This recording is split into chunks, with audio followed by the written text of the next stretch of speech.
السلام عليكم ورحمة الله وبركاته.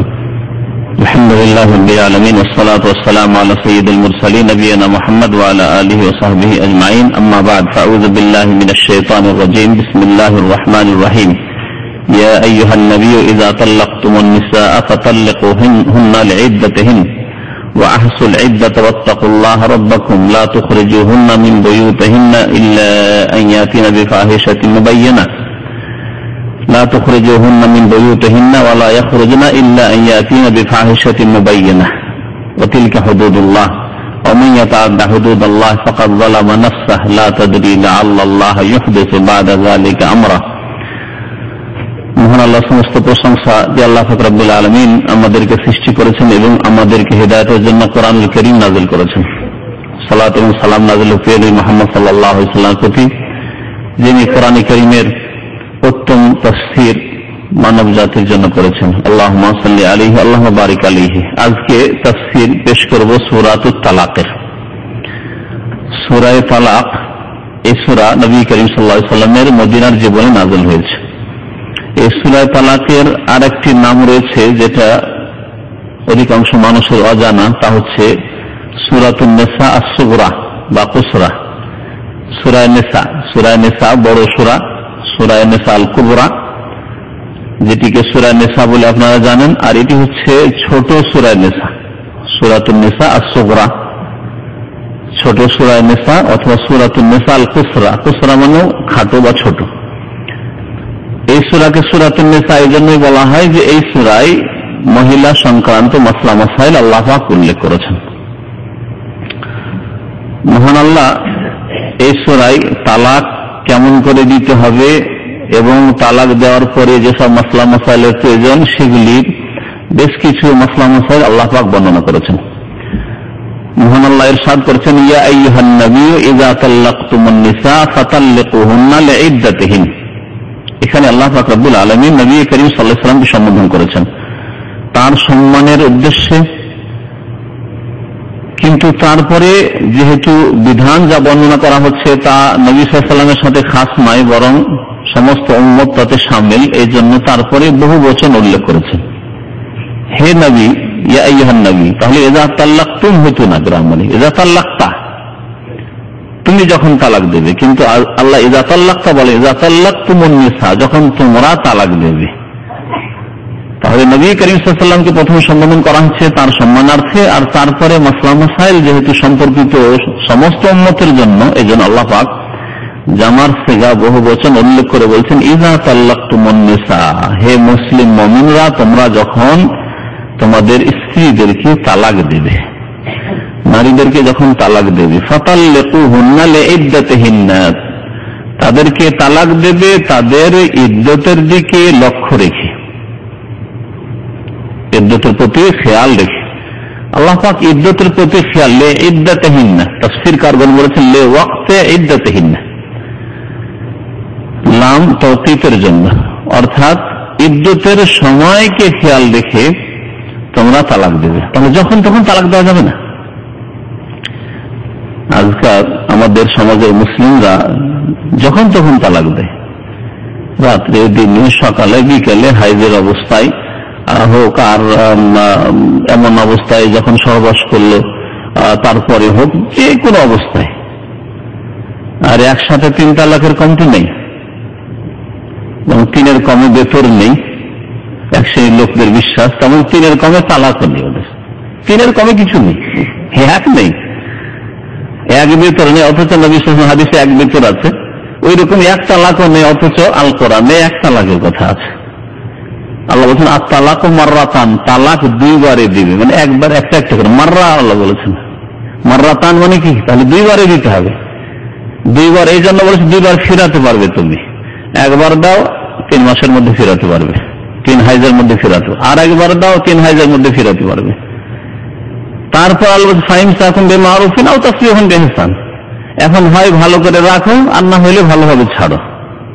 তারপরে যদি তালাক দিয়ে দাও, ফাইন তাল্লাকা ফালা তাহিলু লাহু মিন বা'দি হাত্তা তানকিহু যাওজান গায়রা, তৃতীয় তালাক যদি দিয়ে দাও তাহলে এরপরে আর তোমার জন্য হালাল নয়, যতক্ষণ পর্যন্ত কোথাও স্বেচ্ছায় বিয়ে না হইল, আর স্বেচ্ছায় বিয়ে পরে স্বেচ্ছায় সে না ছাড়লো, চুক্তি করে না, ভাই তুমি বিয়ে করো, ভিতর ভিতর কথা থাকলো, তুমি ছেড়ে দিয়ে এক রাত পরে 2-3 দিন রেখে ছেড়ে দিয়া, এরকম শয়তানি করে নাই, এরকম জেনার কাজ করে নাই। কারণ এইরকম বিবাহ শরীয়তের নেই, এটা তো মোটা, মানে জেনা হারাম।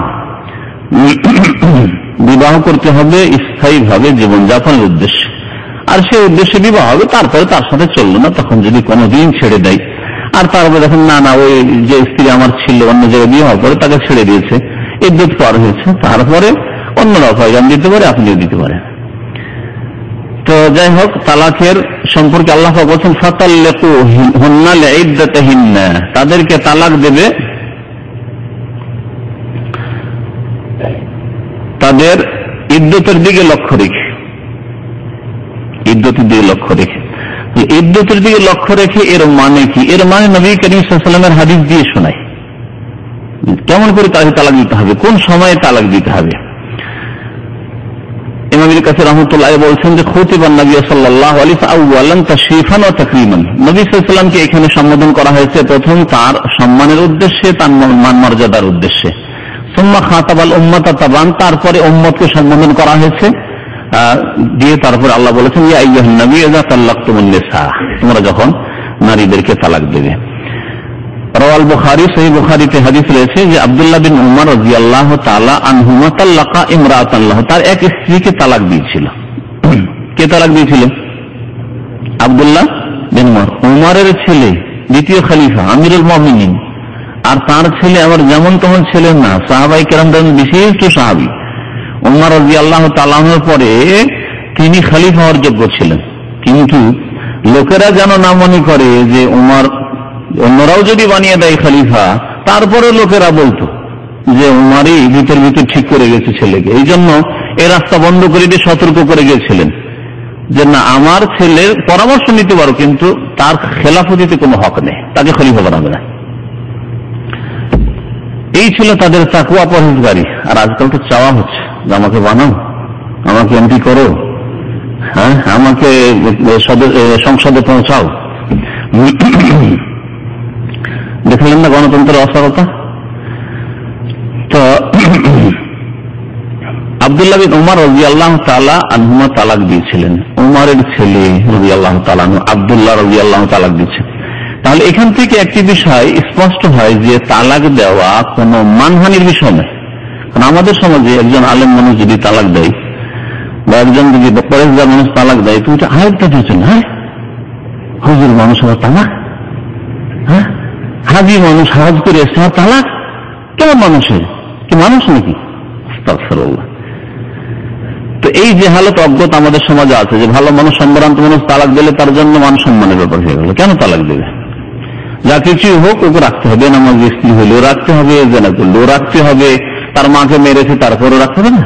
তালাক মানে ছোটখাটো বিষয়ে তালাক দিতে বলছে না, কিন্তু এইরকম যে বিষয়গুলো বললাম, এই ধরনের বড় অপরাধ যদি কোন মহিলা করে তাহলে তালাক পাওয়ার যোগ্য, বরং তালাক দেওয়া জরুরি। তাল্লাকা ইমরাআতান লাহু, তার এক স্ত্রীকে তালাক দিয়েছিল, কিন্তু সে তালাকের অবস্থায় ওয়াহিয়া হায়েজুন, ঋতুবতী ছিল, হায়েজের অবস্থায় ছিল। ফাযাকারা উমর লিরাসূলিল্লাহ সাল্লাল্লাহু আলাইহি ওয়াসাল্লাম, উমর রাদিয়াল্লাহু তাআলা আনহু রাসূলুল্লাহ সাল্লাল্লাহু আলাইহি ওয়াসাল্লামের কাছে এই ঘটনা বর্ণনা করলেন যে আমার ছেলে এইভাবে হায়েজের অবস্থায় তার স্ত্রীকে তালাক দিয়েছে। ফাতাগায়্যাযা রাসূলুল্লাহ সাল্লাল্লাহু আলাইহি ওয়াসাল্লাম, তখন আল্লাহ রাসূল অত্যন্ত রাগান্বিত হলেন, অসন্তুষ্ট হলেন আব্দুল্লাহর উপর। সুম্মা কাল, তারপরে বললেন লিয়ুরাজিউহা, তাকে বলো যে ফিরিয়ে নিক। তাহলে হায়েজের অবস্থায় তালাক দেওয়া হারাম, যাই না। মাসিক ঋতুর অবস্থায় কোন মহিলা যদি থাকে তাহলে তালাক দেওয়া হারাম। এবং এই হাদিসের আলোকে ফুকাহায়ে কেরামের ঐক্যমত আছে, হানাফি, শাফিঈ, মালিকি, হাম্বলি সমস্ত ফিকহের কিতাবে একে তালাকে বিদঈ, তালাকে মুহাররম বলা হয়েছে। হিদায়া ওয়াকায়া, যে তালাককে দুই ভাগে ভাগ, তালাকে সুন্নি মানে সুন্নতের অনুসরণ করে তালাক, আর তালাকে বিদঈ মানে বিদআতি তালাক, ইসলাম বিরোধী তালাক, হারাম তালাক। তো বিদআতি হারাম তালাকের একরকম তালাক হচ্ছে হায়েজের অবস্থায় তালাক দেওয়া, আর একরকম তালাক হচ্ছে যে পবিত্রতাই তালাক দিলেন, কিন্তু পবিত্র হওয়ার, হায়েজ থেকে পবিত্র হওয়ার পরে তার সাথে মিলন করেছেন, মিলন করার পরে তালাক দিলেন, এটাও বিদঈ তালাক। কেন? এটাও নাজায়েজ তালাক, এতেও গুনাহগার হবে। তালাক হবে সেটা আলাদা বিষয়, কিন্তু তালাক দেওয়া এই অবস্থায় গুনহার কাজ, বিদআতি কাজ। কেন? এই জন্য প্রথম কথা, হাইজের অবস্থায় তালাক দেওয়া। হাইজের অবস্থায় স্বাভাবিক 1 সপ্তাহ 10 দিন ধরে যদি হাইজ থাকি, আর সামান্য যদি কোনো মতের অমিল হয়, তাহলে মেজাজ গরম হয়ে যেতে পারে। কারণ কদিন থেকে আপনি ছুঁতে পাননি, তাই না? বেশ কিছুদিন থেকে মাথা গরম হয়ে আছে, সহবাস করতে পারছেন না, যার ফলে হতে পারে যে সামান্য রাগে বিনা দোষে তালাক দিতে পারেন। তারপরে তালাক দেওয়ার পরে আপনার মেজাজ ঠান্ডা হচ্ছে না, কারণ সহবাস করতে পারছেন না। আর যদি আপনার পবিত্রতার অবস্থায় হতো, তাহলে সে প্রস্তুত হয়ে আছে, প্রস্তুত অবস্থায় যে কোনো সময় মিলন করতে পারবেন, তাহলে মেজাজ ঠান্ডা হইতে পারে, রাগ ঠান্ডা হইতে পারে। রাগ যে ঠান্ডা হয়ে সুস্থ মস্তিষ্কে তালাক দিতে হবে, সেটা হওয়ার মতো অবস্থা হাইজের অবস্থা নয়। এই জন্য হাইজের অবস্থায় তালাক দেওয়া হারাম, বিদআতি তালাক। পবিত্রতার অবস্থায় কিন্তু পবিত্রতায় সহবাস করে নিলেন, তারপরে তালাক দেওয়া, এটিও বিদআতি তালাক, হারাম তালাক। কেন? এই জন্য যে আপনি সহবাস করে নিলেন, তার মানে এখন সম্ভাবনা আছে বাচ্চা ধরে যাওয়া, গর্ভধারণ করার। গর্ভধারণ যদি করে নেয়, তাহলে তার ইদ্যত বড়ই লম্বা হয়ে যাবে, যতদিন পর্যন্ত প্রসব না করতে পারবে অন্য জায়গায় বিবাহ করতে পারবে না। তাহলে এই অবস্থায় একে 10 মাস ধরে ফাঁসিয়ে রেখে দিলেন, তালাক দিয়ে দিলেন, 10 মাস ধরে ফেসে থাকবে ইদ্যতে, কোথাও বিবাহ করতে পারবে না এত লম্বা সময় ধরে না। সুতরাং এই কাজ করবেন না। তাহলে শরীয়তে কিভাবে মানব জাতির, নারী জাতির বিশেষ করে খেয়াল রাখা হয়েছে যে তাদেরকে কষ্ট দেবে না,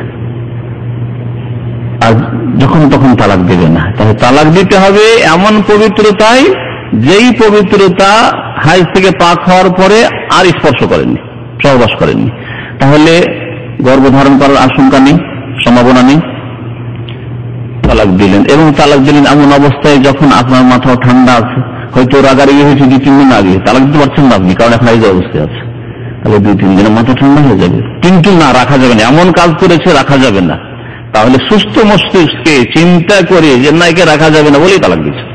আজকাল অধিকাংশ লোকদের তালাক দেওয়ার পরে হাই হুতাশ শুরু হয়ে যায়, যে হাই করলাম কি, একে তো ফিরাইতে হবে, যে কোনো মূল্যকে ফিরাইতে হবে, যে কোনো হালালকে হারাম করে হোক আর হারামকে হালাল যেভাবে হোক না কেন ফিরাইতে হবে না, এইভাবে তালাক দেওয়া চলবে না।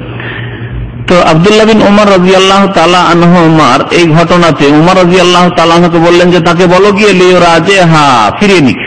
তাহলে হাইজের অবস্থায় তালাক দিয়েছে, ফিরিয়ে নাও। সুম্মা ইউমসিকুহা, তারপর নিজের কাছে রাখুক, হাত্তা তাথুরা, যতক্ষণ পর্যন্ত সে পবিত্রতা অর্জন না করছে, মানে হাইজ থেকে পাক না হচ্ছে। সুম্মা তাহিজু, শুধু তাই নয়, বরং আরো কিছুদিন সময় দাও, জানি হইতে পারে মাথা ঠান্ডা হইতে পারে, সেজন্য তারপর আবার হাইজ আসতে দাও। ফাতাথুরা, আবার পবিত্র হইতে দাও। ফাইন বাদালাহু, তারপরে যদি তার জন্য এটা স্পষ্ট হয় যে এই তাল্লে তালাক দিতেই হবে আমাকে, না তালাক দেওয়া ছাড়া কোনো উপায় নেই, রাখা যাবে না, ফালিও তাল্লে খা, তাহলে তাকে তালাক দিক, তাহেরান, পবিত্র অবস্থায়, কাবলা ইয়ামাসসাহা, তাকে স্পর্শ করার পূর্বে, সহবাসের পূর্বে। দেখুন স্পষ্ট হাদিসের ভাষা, সহবাসের আগে হাইজ থেকে পবিত্র হওয়ার পরে তালাক দেন আপনি। ফাতিলকাল ইদ্দা আল্লাতী আমারা বিহা আল্লাহু আযজা ওয়া জাল্লা, এই ইদ্দতেই তালাক দিতে আল্লাহ পাক বলেছেন, ফাতাল্লিকুহুন্না লিইদ্দাতিহিন্না, সূরা তালাকের আয়াত। তোমরা তালাক দাও তাদের ইদ্দতের দিকে লক্ষ্য রেখে, অর্থাৎ পবিত্র হতে দাও হাইজ থেকে, আর পবিত্র হওয়ার পরে স্পর্শ করিও না, সহবাস করিও না, তারপর তালাক দাও, তালাক দিতে হলে। নবী করিম সাল্লাল্লাহু আলাইহি ওয়াসাল্লাম কি সুন্দর ব্যাখ্যা করেছেন এই আয়াতের অংশের, ফাতাল্লিকুহুন্না লিইদ্দাতিহিন্না। এই হাদিস বুখারীতে রয়েছে, মুসলিমে রয়েছে, অন্যান্য সমস্ত কুতুবে সিত্তা, আবু দাউদ, তিরমিজি, নাসাই, ইবনে মাজাহ, এছাড়াও হাদিসের এমন কোন কিতাব নেই যে এই তালাকের অধ্যায়ে এই হাদিস পাবেন না। মুসলিমে আছে ফাতিলকাল ইদ্দা আল্লাতী আমারা আল্লাহু আন ইউতাল্লাকা লাহান নিসা, এই ইদ্দতের জন্যই আল্লাহ পাক নারীদেরকে তালাক দিতে বলেছেন। এই ইদ্দতকে খেয়াল রেখে এইভাবে তালাক দেবে। তাহলে হাইজের অবস্থায় তালাক দেওয়া হারাম। এইরকমই আপনি পবিত্রতার অবস্থায় স্ত্রী আছে, আর এর মধ্যে কয়েকদিন সহবাস হয়েছে, গর্ভধারণও করতে পারে, আর রাগ উঠে গেল, দিলেন তালাক, এটাও হারাম, বিদআতি তালাক। বিদআতি তালাক তাহলে দুটো বললাম। আর একটি বিদআতি তালাক হচ্ছে একসাথে একাধিক তালাক দেওয়া। 2 তালাক, 3 তালাক, 100 তালাক, গাড়ি গাড়ি তালাক, মূর্খদের তালাক, এ হচ্ছে বিদাতি তালাক, হারাম তালাক। একসাথে 3 তালাক দেওয়া বিদাতি তালাক হানাফি ফিকাতেও আছে। তারপরে এরা 3-এর কমে জানেই না, বিদাতি তালাকই দিবে, হারাম তালাকই দেবে। একবারে 1 তালাক দেবেন, যেমন আল্লাহ পাক বলে সূরা বাকারাতে, আত-তালাকু মাররাতান, তালাকে রাজি হচ্ছে 2 বার, অর্থাৎ 1 বার দেন, ফির আবার চান্স রাখেন। আর তালাক মাররাতান মানে আত-তালাকু রাজি, যেই তালাকে আপনি রাজাত করতে পারবেন, ফিরিয়ে নিতে পারবেন, হচ্ছে মাররাতান 2 বার, 2 বার ফির আবার সুযোগ সুবিধা আছে তোমার। 1 বার তালাক দিয়ে 3 মাস আপনি চিন্তা করেন, আপনার স্ত্রী চিন্তা করুক, আপনার শ্বশুর শাশুড়ি চিন্তা করুক, আপনার বাবা মা আছে, আত্মীয় স্বজন আপনজন আছে, আপনার বোনেরা ভাইয়েরাও চিন্তা করুক যে আমার ভাইয়ের স্ত্রীকে আনা যাবে যাবে না, সকলে চিন্তা করেন, পরামর্শ করেন, এগুলো সবাই বোঝাপড়া করেন। তারপরে না রাখা যাবে না, তারপর 2য় তালাক দিতে চান দেন, আর না হলে 1 তালাক দিয়ে 3 হাইজ পার করে দেন, তালাকে বায়না হয়ে গেল, সে পৃথক হয়ে গেল আপনার থেকে। 1 তালাক দেওয়াতে আপনার থেকে হারামে অন্য জায়গায় সে দিয়ে বসতে পারে, কোনো অসুবিধা নেই। কিন্তু 3 তালাকের কম, আমাকে তো আরো আশ্চর্য লাগে, অনেক লোকেরা তালাক লিখতে গিয়ে বলে 3-এর কম যদি লিখে আমাদের সমাজ কবুলই করবে না। কেমন অন ইসলামিক সমাজ, যদি 1 তালাক দিলাম এই কথা লিখি তো কবুলই করবে না, তালাক হয়নি তোমার। অথচ এটি হচ্ছে ইসলামী তালাক, এটি হচ্ছে শরীয়ত সম্মত তালাক, এটি হচ্ছে সুন্নতি তালাক।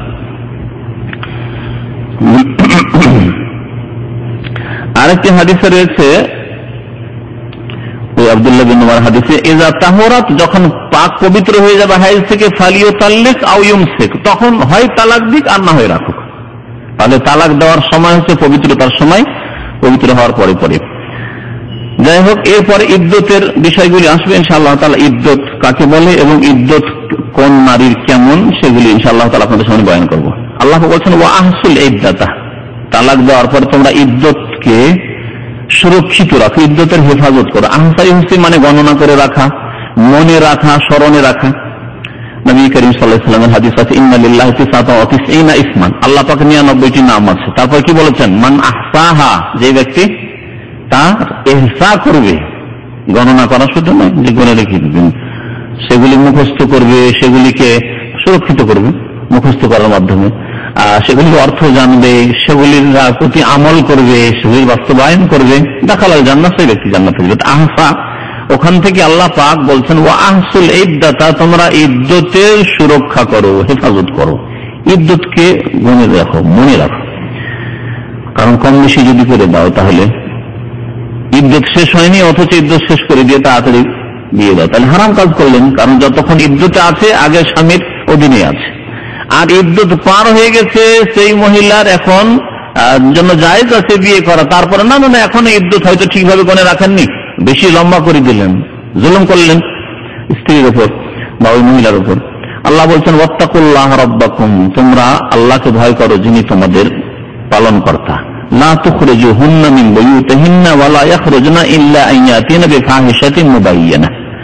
তারপর আল্লাহ পাক আরেকটি মাসলা উল্লেখ করেছেন যে তালাক দেওয়ার পরে যেই তালাক রাজি, মানে যেই তালাক দেওয়ার পরে আপনি ফিরিয়ে দেওয়ার অধিকার রাখেন, ফেরাতে পারবেন, এই অবস্থাকে বলা হয় যে তালাক রাজি। অর্থাৎ 1 তালাক দিয়ে 3 হাইজ পর্যন্ত, যাদের যেসব মহিলাদের হাইজ আসে। আর যেসব মহিলাদের হাইজ আসে না, নাবালিকা অথবা এমন বয়সে চলে 50 বছর বয়সে গেছে, এখন হাইজ বন্ধ হয়ে গেছে, তাদের ক্ষেত্রে আল্লাহ পাক বলেছেন, হ্যাঁ কি বলেছেন বলতে পারেন, 3 মাস, আগের আয়াতে আসছে সালাসাত আশহুর, এই 3 মাস। এই জন্য অনেকে 3 মাস বলে। 3 হাইজ অনেক সময় 3 মাস থেকে কমও হয়ে যেতে পারে, আবার বেশি তো হইতে পারে হাইজের ক্ষেত্রে, কাছাকাছি 3 মাস। কিন্তু যাদের হাইজ আসে না ওদেরকে 3 মাসের কথা আল্লাহ পাক বলেছেন। তো এই 3 মাস কোথায় থাকবে? 1 তালাক দিলেন স্ত্রীকে, আর দেওয়ার পরে কোথায় থাকবে আপনার স্ত্রী? হ্যাঁ, স্বামীর বাড়িতে না পাঠিয়ে দিতে হবে বাবার বাড়ি? আমাদের জাহেল মানুষেরা কি করে, তালাক দিয়ে যা তোর বাড়ি, বাপের বাড়ি যা, দিলে ধাক্কা দিয়ে তাড়িয়ে না। আল্লাহ বলছেন লা তুখরিজুহুন্না মিন বুয়ুতিহিন্না, তাদেরকে তাদের বাড়ি থেকে, ঘর থেকে বের করে দিও না, নিষেধ। স্বামীদেরকে বলা হচ্ছে যে না, তালাক দিলে স্ত্রীদেরকে বাড়ি থেকে বের করে দেবে না। আচ্ছা, হতে পারে যে ও রাগ করে বেরিয়ে চলে যেতে পারে, তুমি তালাক দিয়েছো, তোমার বাড়ি থাকবো না। আল্লাহ বলছেন ওয়ালা ইয়াখরুজুন, ওরাও বের হবে না, না ওদের জন্য বের হওয়া যায় না, বেরিয়ে যাবে না, স্বামীর নজরের সামনেই থাকতে হবে। কিন্তু স্বামী স্পর্শ করতে পারবে না। তালাক দিয়েছো তুমি, যদি তালাক হবে অটল থাকো, আমি তালাকেও করি, আমি তালাক থেকে ফিরিয়ে নিচ্ছি না, তাহলে স্পর্শ করতে পারবে না।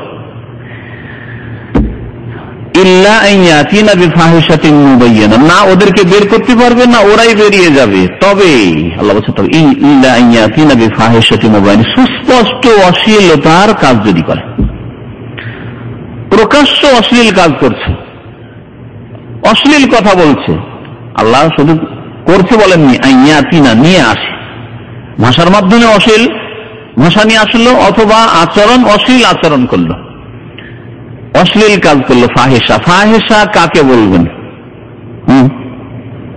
যদি স্পষ্ট প্রকাশ্য ভাবে অশ্লীল কাজ করে তাহলে তোমরা বের করে দিতে পারো।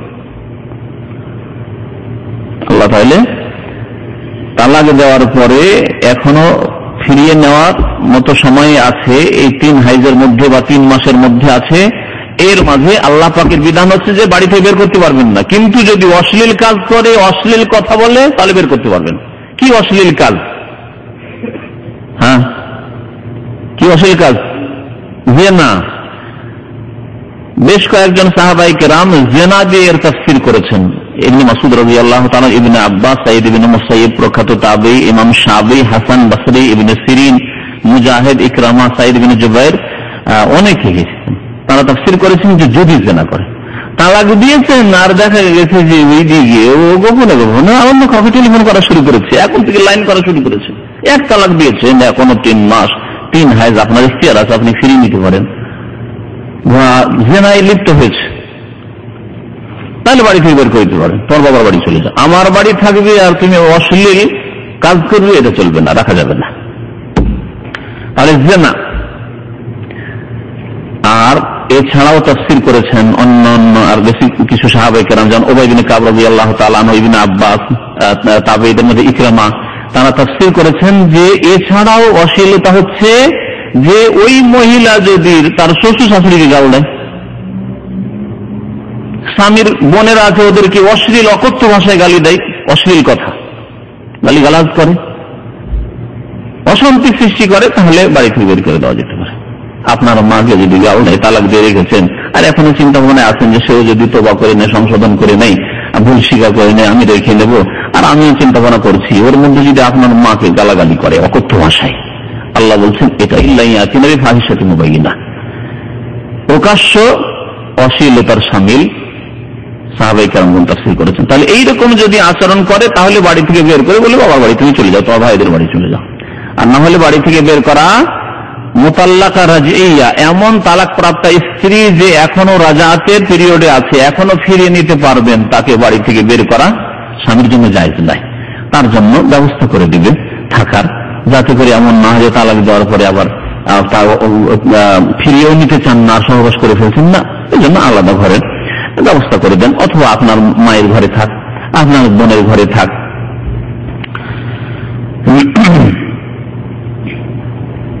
আল্লাহ পাক তারপরে বলছেন ওয়াতিলকা হুদুদুল্লাহ, এটি হচ্ছে আল্লাহ পাকের সীমারেখা। হুদুদ, হুদুদ মানে বর্ডার, হাদের জামা হচ্ছে হুদুদ। হাদ মানে দণ্ডবিধান হয়, আর হাদ মানে সীমানা হয়, যে দেশের বর্ডার গুলিকে হুদুদ বলা। হুদুদ সৌদিয়া, সৌদি আরব বর্ডার, হুদুদ বাংলাদেশ, বাংলাদেশের বর্ডার। তো আল্লাহ পাকের সীমারেখা বা আল্লাহ পাকের সীমানা হচ্ছে এগুলি, হালাল হারাম তোমরা বের করতে পারবে না, কিন্তু এরকম যদি অন্যায় কাজ করে, অশ্লীল কাজ করে, তাহলে বের করতে পারবে, তালাক দিবে এই সময়গুলিতে, এগুলি আল্লাহ পাকের সীমারেখা। ওয়ামান ইয়াতাআদ্দা হুদুদাল্লাহ, যে ব্যক্তি আল্লাহ পাকের এই সীমানাকে অতিক্রম করবে, ফাকাদ যালামা নাফসা, সে নিজের উপরেই জুলম করলো, অত্যাচার করলো, সে জালেম। তাহলে যে কোনো গুনাহগার হচ্ছে জালেম, যে কোনো গুনাহগার হচ্ছে জালেম। জালেম 3 প্রকার, এর আগে আমি বলেছি, কে বলতে পারবেন? জালেম হচ্ছে 3 প্রকার, এই তাফসীরে বলেছি। দেখি কেউ বলেন, দেখি। হ্যাঁ, কি কেউ বলবেন না? জালেম 3 প্রকার। সবচেয়ে বড় জালেম কে? মুশরিক।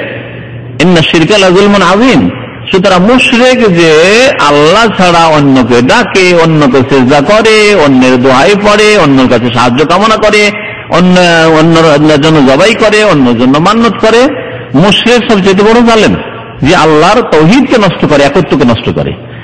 দ্বিতীয় জালেম হচ্ছে যে আল্লাহর বান্দাদেরকে জুলুম করে, চুরি করে, ডাকাতি করে, বেঈমানি আত্মসাৎ করে, মানুষকে মারধর করে, অকথ্য ভাষা বলে, অশ্লীল কথা বলে, কাউকে খুন করে ইত্যাদি। হচ্ছে জালেম, যে বান্দার উপর জুলুম করে। আর 3 নম্বর জালেম হচ্ছে যে জালেমের কথা এখানে আল্লাহ বলেছেন, ওমাইয়া তাআদ্দা হুদুদাল্লাহ, যে ব্যক্তি আল্লাহ পাকের সীমারেখা লঙ্ঘন করলো, সে ব্যক্তি কি করলো? নিজের ওপর জুলুম করলো। যে কোনো কাবিরা গুনাহ, এমনকি সাগীরা গুনাহ যদি খুব বেশি করে, সে জুলুম করলো নিজের উপর, সে জালেম। তাহলে বেনামাজি জালেম, যদিও কারো 1 পয়সা খায় না, বেনামাজি জালেম। রোজা রাখেন, রমজানের বড় জালেম, ওর চেয়ে বড় জালেম বেনামাজি। যে ব্যক্তি হজ ফরজ আছে, হজ করে না, জালেম। জি, যাকাত ফরজ, যাকাত দেয় না, জালেম। এইভাবে আল্লাহর হকের ক্ষেত্রে, ইবাদতের ফরজ অজেবের ক্ষেত্রে যে ব্যক্তি ফরজ অজেব নষ্ট করে, অথবা যে কোনো হারাম নাজায়েজ কাজ করে, বান্দার কারো ক্ষতি করলো না, কিন্তু একজন মানুষ অশ্লীল ছবি দেখছে, সে কারো ক্ষতি করেছে, নিজের বাড়িতে বসে অশ্লীল ছবি দেখছে, অন্য কারো ক্ষতি করেছে, বাহ্যিক তো অন্য কারো ক্ষতি করেনি, অন্য কারো তো জুলুম করেনি, আমার পয়সা দিয়ে আমি এই অন্যায় কাজ করছি, সে জালেম।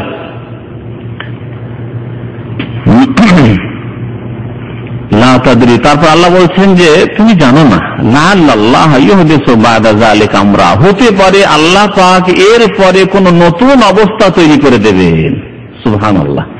এই আয়াত কিন্তু ব্যাপক, যদিও এখানে কোন ক্ষেত্রে বলা হয়েছে, এখানে বলা হয়েছে যে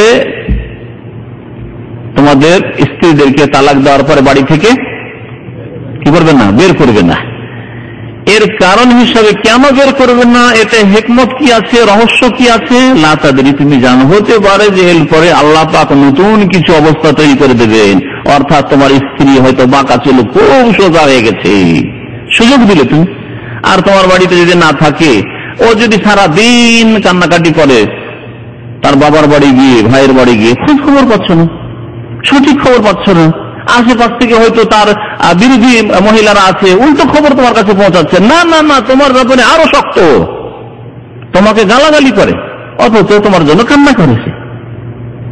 দেখেন, সংশোধন হওয়ার সুযোগ পাওয়া গেল না। আল্লাহ বলছেন বাড়ি থেকে বের করি না, তোমার বাড়িতে রাখো, এবং তারাও বেরিয়ে যাবে না, কারণ হতে পারে যে আল্লাহ পাক কোনো নতুন কিছু তৈরি করে, আল্লাহ ইহুদিস আহাদাসা, ইহুদিস মানে নতুন কিছু তৈরি করে দেওয়া, বা'দা যালিকা আমরা কোন অবস্থা, কোন কাজ আল্লাহ পাক হতো দুজনের মতে মিল হয়ে যাবে, আর দুইজনের আবার ভালোবাসা জন্মে যাবে, আবার দাম্পত্য জীবন সুখী হয়ে যাবে।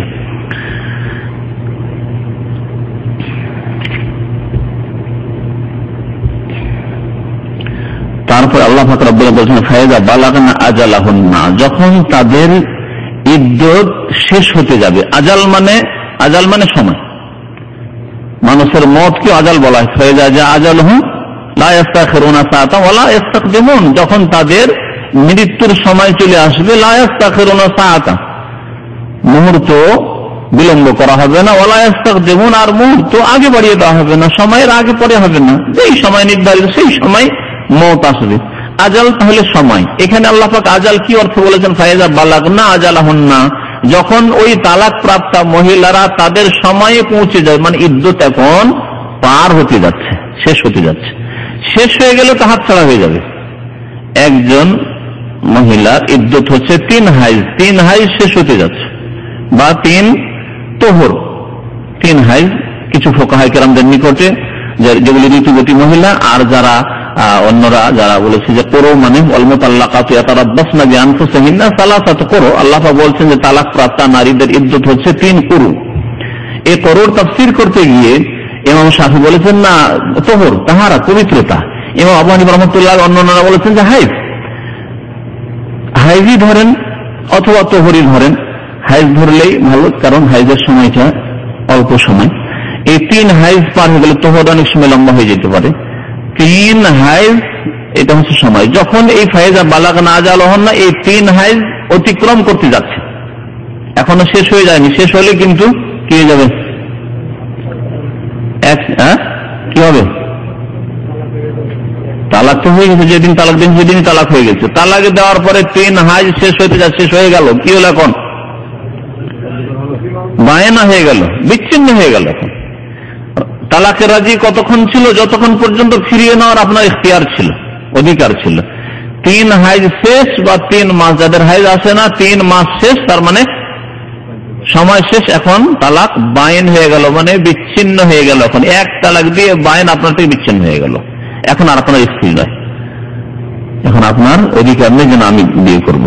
আপনি পয়গাম দিতে পারেন, একটা প্রস্তাব পাঠালেন, আরো 10 জন পাঠালো, যেখানে ইচ্ছা মেয়ের বাবা অথবা মেয়ে পছন্দ করে সেখানে বিয়ে করবে। মেয়ের ইখতিয়ার আছে পছন্দের ক্ষেত্রে, কিন্তু মেয়ের ইখতিয়ারের ওপরে তার অভিভাবকের ইখতিয়ার, ওলির ইখতিয়ার থাকবে। মনে রাখবেন এই বিষয়টি। এই বিষয়টিকে সঠিকভাবে না বোঝার জন্য আজকাল শরীয়ত বিরোধী বিবাহ হচ্ছে কোর্ট ম্যারেজ। মেয়ে একা পালিয়ে গেল আর গিয়ে কোর্টে গিয়ে বিবাহ করে নিল। নবী করিম সাল্লাল্লাহু আলাইহি ওয়াসাল্লাম কঠোরভাবে নিষেধ করেছেন এবং এই বিবাহকে বাতিল বলেছেন। লা নিকাহ ইল্লা বিওয়ালিয়িন, অভিভাবক ছাড়া, লিগ্যাল গার্জেন, অভিভাবক, বাবা বেঁচে থাকতে আর অন্য কেউ অভিভাবক নয়। অন্য কাউকে যদি দায়িত্ব না দেয়, তো বাবা যদি দায়িত্ব দিয়ে দেয়, আমি বৃদ্ধ মানুষ অথবা আমি ব্যস্ত মানুষ, আমার বড় ছেলেকে দায়িত্ব দিয়ে দিচ্ছি, অথবা আমার বড় ভাইকে দায়িত্ব দিয়েছেন, বা অমুক আলেম সাহেবকে দায়িত্ব দিয়ে দিচ্ছি, ওকিল বানিয়ে দিচ্ছি, সেটা আলাদা কথা। কিন্তু নিজে বেঁচে থাকতে অন্য কেউ, বাবা রাজি নেই, ওর বড় ভাইকে সাথে নিয়ে রাজি করে কোন রকম নিয়ে গিয়ে বিবাহ পড়িয়ে দেবেন, এইসব কাজ হচ্ছে আমাদের দেশে। অথবা ওলি নেই, একা মেয়ে পালিয়ে গেল আর বিয়ে হয়ে গেল, এইসব হচ্ছে, রাত দিন ঘটতে আছে। লা নিকাহ ইল্লা বিওয়ালি, কোন নিকাহ নেই, বিবাহ নেই। এটা ছোট্ট হাদিস, বড় হাদিস শোনাই এই মর্মে। আইয়ামা ইমরাতিন নাকাহাত নাফসাহা বিগাইরি ইজনি ওয়ালিহা ফানিকাহুহা বাতিলুন বাতিলুন বাতিলুন, যে কোনো মহিলা নাকাহাত নাফসাহা বিগাইরি ইজনি ওয়ালিহা, ওয়ালির বিনা অনুমতিতে যদি বিবাহ করে নেয় নিজেই গিয়ে, তার নিকাহ হচ্ছে ফানিকাহুহা বাতিলুন বাতিলুন বাতিল, নিকাহ বাতিল। সুতরাং এই বিবাহ হবে না সহিহ হাদিসের আলোকে। তো বলছিলাম যে আল্লাহ পাক কি বলছেন, ফায়দা বালাগনা আজালাহুন্না, যখন তাদের ইদ্দতের সময় সীমায় পৌঁছে যাবে, সময় শেষ হতে যায়, এখনো শেষ হয়নি, কারণ সময় শেষ হয়ে গেলে তো গেল, শেষ হয়ে গেছে, সময় শেষ হতে যাচ্ছে, এখন তোমার ইখতিয়ার। ফামসিকুহুন্না বিমারুফিন, এখন সদাচরণের সাথে, ভালো ব্যবহারের সাথে তাকে রেখে নাও যদি রাখতে হয়। আও ফারিকুহুন্না বিমারুফ, অথবা তাকে পৃথক করে দাও বা তাদের থেকে পৃথক হয়ে যাও বিমারুফিন, সদাচরণের সাথে। ছেড়ে দিলেও তাহলে ছেড়ে দিব, সুতরাং একটু মারধর করি, একে আর এর মানি জিত করে লাভ কি? লাজ্জিত মারি, গালিগালাজ করি, যেটা হচ্ছে আজকাল অধিকাংশ বদমাশদের চরিত্র। না, আল্লাহ পাক কত সুন্দর আখলাক শিখিয়েছেন। যদি রাখতে হয় তো ভালোভাবে রাখো, আর যদি ছেড়ে দিতে হয় ফারিকুহুন্না তাও বিমারুফ, ভালো আচরণের সাথে। এই ভালো আচরণের তাফসীর করেছেন সাহাবায়ে কেরামগণ, যে তার সাথে কিছু হাদিয়া উপঢৌকন দিয়ে দাও, শাড়ি দিয়ে দাও, শাল দিয়ে দাও, চাদর দিয়ে দাও, এটা কিছু টাকা পয়সা দিয়ে দাও, এইভাবে কিছু দিয়ে দাও, এবং ভাষার দিক দিয়েও যাতে করে ভালো আচরণ হয়। শুধু ভাষার ভালো আচরণ নয়, এর সাথে সাথে তারা হাদিয়া উপহার দিয়েছেন, যে বিদায় করছি, স্ত্রীকে বিদায় করছে, রাখা সম্ভব হবে না, একে ভালো আখলাক চরিত্রের সাথে এবং তার সাথে কিছু হাদিয়া তোহফা উপহার দিয়ে বিদায় করি। এ হচ্ছে ইসলাম, আর এ হচ্ছে সাহাবায়ে কেরাম রাদিয়াল্লাহু তাআলা আনহুদের আদর্শ। ওয়াশহাদু যাওয়াই আদলিন মিনকুম, আর তার সাথে সাথে তোমরা সাক্ষী রাখবে তোমাদের মধ্য থেকে যারা ন্যায়পরায়ণ ব্যক্তি তাদেরকে। তাহলে যাওয়াই আদল, আদল হইতে হবে। আদল মানে ন্যায়পরায়ণ, মানে আমরা বাংলা ভাষায় ন্যায়পরায়ণ করছি, কিন্তু ন্যায়পরায়ণ শরীয়তের ভাষায় এমন নয় যে একজন বেনামাজি কিন্তু লোকটা ন্যায্য কথা বলে, না, এরকম নয়। আসলে আদল বলা হয়েছে আল মুসলিম আল বালেগ, সাবালক হইতে হবে, মুসলিম হইতে হবে, তাহলে কোন কাফের সাক্ষী হবে না। মুসলিমদের বিবাহতে একটা কাফের সাক্ষী না হবে না, মুশরিক সাক্ষী না, সাক্ষী হবে না। আল বালেগ, সাবালক হইতে হবে, তার নাবালক 12 বছরের ছেলে, চল তো কাজকে সাক্ষী, একটু ভালো মিষ্টি খাওয়াবো, মিষ্টি খাওয়াবে সাক্ষী না, চলবে না, সাবালক হইতে হবে।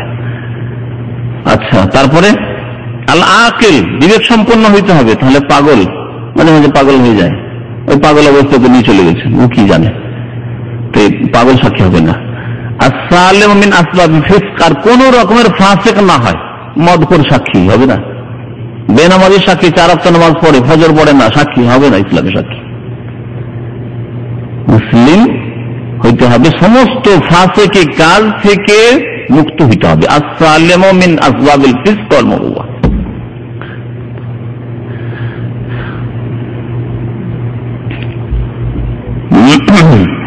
তো আল্লাহ পাক বলছেন যে সাক্ষী রাখবে, তাহলে তালাকের ওপরও সাক্ষী রাখতে হবে, ফিরিয়ে নিতে হলেও সাক্ষী রাখতে হবে।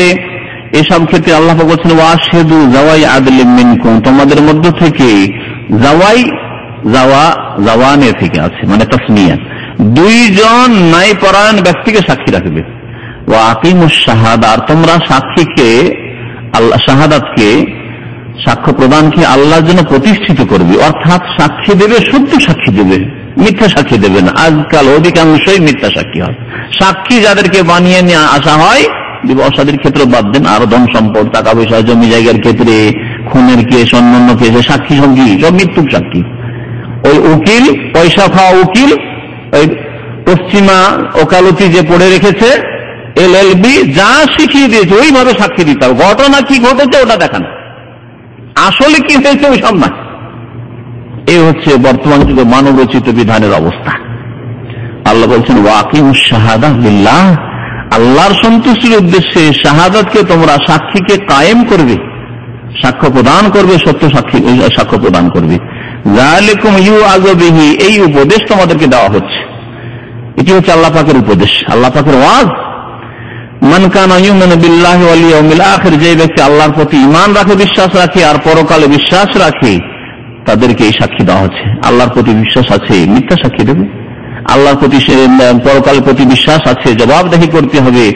আর তুমি ন্যায়কে অন্যায় করবে, অন্যায়কে ন্যায় করবে না, সত্য সাক্ষী দেবে, শাহাদাতকে আল্লাহর সন্তুষ্টির জন্য কায়েম করবে। ওমান ইয়াত্তাকিল্লাহ ইয়াজআল লাহু মাখরাজা, এবং যারা আল্লাহকে ভয় করবে, আল্লাহ তার জন্য বা তাদের জন্য রাস্তাকে খুলে দেবেন, রাস্তা করে দেবেন। আল্লাহ পাক তালাকের ক্ষেত্রে স্বামী স্ত্রীর সামনে আছে, তালাক দেনেওয়ালা আর যে তালাক প্রাপ্তা, 2 জনের সামনে আছে। এই 2 জনকে বিশেষ করে, আর এই 2 জনের 2 পক্ষে যে আত্মীয় স্বজন আছে তাদেরকে, আর সমস্ত মুসলিম উম্মাহকে আল্লাহ বলছেন ওমান ইয়াত্তাকিল্লাহ, যারা আল্লাহকে ভয় করবে, ইয়াজআল লাহু মাখরাজা, তাদের জন্য আল্লাহ পাক রাস্তাকে সুগম করে দিবেন, প্রশস্ত করে দিবেন। মাখরাজ আল্লাহ বের করে দিবেন, কোন রাস্তা বের করবেন। সুতরাং প্রথম নেন স্বামী স্ত্রী থেকে। স্বামীকে বলা হচ্ছে, অনেক সময় স্বামী স্ত্রীকে ভালোবাসে, কোনো মতেই ছাড়তে চাই না, কিন্তু স্ত্রী থাকতে চায় না, স্ত্রী ভালো আচরণ মোটেই করতে চায় না, স্ত্রী রাখার মতো মোটেই নয়, কিন্তু এত ভালোবাসে যে হাইরে কেমন করে ছেড়ে থাকবো, এরকম অনেক সময় অবস্থা হয়। আবার এর বিপরীত অনেক সময় হয়, স্বামী রাখতে চায় না, কিন্তু স্ত্রী ওর জন্য মনে হচ্ছে মরে যাবে, থাকতে পারবে না, হাঁটুই করে দেবে। আল্লাহ সান্ত্বনা দিচ্ছেন এই 2 জনকে প্রথম, তারপরে 2 জনের আত্মীয় স্বজন যারা আছে তাদেরকে, আর সকলকে বলা হচ্ছে আম কথা যে আল্লাহকে ভয় করো, তাকওয়া যদি অর্জন করতে পারো, আল্লাহ ভীরু যদি হইতে পারো, সংযত পাপমুক্ত জীবন যাপন করতে পারো, তো আল্লাহ তোমাদের রাস্তাকে সুগম করে দেবেন। হে মহিলা, চিন্তা করিও না, এই স্বামীর চাইতে ভালো স্বামী তোমার ব্যবস্থা করে দেবে। হে পুরুষ, তুমি চিন্তা করিও না, এই স্ত্রীর চাইতে অনেক ভালো স্ত্রী তুমি পাবে, চিন্তা করিও না। যথেষ্ট নয় কি? আল্লাহ পাক বলছেন যথেষ্ট নয় আমাদের জন্য? তাকওয়া অবলম্বন করেন, ইয়াজআল লাহু মাখরাজা, আল্লাহ অবশ্যই রাস্তা বের করে দেবেন। ওয়া ইয়ারযুকুহু, তারপর আল্লাহ পাক বলছেন ওয়া ইয়ারযুকুহু মিন হাইসু লা ইয়াহতাসিব, আরেকটা দেবেন, এবং তাকে রিজিক দেবেন এমন ক্ষেত্র থেকে, এমন উৎস থেকে, লা ইয়াহতাসিব, সে কল্পনাও করেনি। রিজিক মানে শুধু খাবার নয়, রিজিক মানে মহিলাদের জন্য, রিজিক মানে এর আগে বলেছি, আর রিজক মানে হচ্ছে নসিব, মানে ভাগ। আল্লাহ পাক তার ভাগে এমন স্বামী দিল যে শান্তি আর শান্তি। এর আগের স্বামী নিয়ে বড় অশান্তিতে ছিল, এমন স্ত্রী দিল যে শান্তি আর শান্তি। এর আগের স্ত্রী সে পেরেশান ছিল। আল্লাহ বলছেন চিন্তা করিও না, এমন ক্ষেত্র থেকে আল্লাহ রিজিক দিবেন যে কল্পনাও সে করতে পারেন। স্ত্রীও কল্পনা করতে পারে এত ভালো স্বামী পাবো, আর স্বামীও কল্পনা করতে পারে যে এত ভালো স্ত্রী পাবো। আমার রোজুল হয়েছে, আমার ক্ষেত্রে আমার স্ত্রী বাড়াবাড়ি করেছে, বা মহিলা আর ক্ষেত্রে স্বামী বাড়াবাড়ি করেছে, আল্লাহ তাকে ভালো রিজিকের ব্যবস্থা দেবেন। কল্পনা করতে পারেন যে এমন পরিবারে আমি এসে সেট হয়ে যেতে পারি। এবং যেই ব্যক্তি আল্লাহর উপর আস্থা রাখবে, ভরসা করবে, তাওয়াক্কুল করবে, ফাহুয়া হাসবু, আল্লাহ তার জন্য যথেষ্ট, আল্লাহ তার জন্য যথেষ্ট, হাসবু। এই জন্য কোরআনে কারিমে এই দুআ শেখানো হয়েছে বিভিন্ন ক্ষেত্রে, হাসবি আল্লাহু ওয়া নি'মাল ওয়াকিল, বা হাসবুনাল্লাহু বহু বচন দিয়ে, ওয়া নি'মাল ওয়াকিল। নবী করিম সাল্লাল্লাহু আলাইহি ওয়াসাল্লামের দোয়াতে রয়েছে, মুমিনদের দোয়াতে রয়েছে, আম্বিয়া এবং রাসূলগণের দোয়াতে রয়েছে, ইব্রাহিম আলাইহিস সালামের দোয়াতে রয়েছে, হাসবি আল্লাহু ওয়া নি'মাল ওয়াকিল, আল্লাহ আমার জন্য যথেষ্ট। ইন্নাল্লাহা বালিগু আমরিহি, নিশ্চয় আল্লাহ পাক তার আদেশ পর্যন্ত বা তার কাজ পর্যন্ত পৌঁছবেন, অর্থাৎ আল্লাহ যা করতে চান সেখান পর্যন্ত আল্লাহ পৌঁছবে। আল্লাহ যদি আপনাকে কোথাও পৌঁছাতে চান, পৌঁছাবেন, কেউ বাধা দিতে পারবে না। আল্লাহ যদি কোনো মহিলাকে কোথাও পৌঁছাতে চান, অবশ্যই পৌঁছাবে, কেউ বাধা দিতে পারবে না।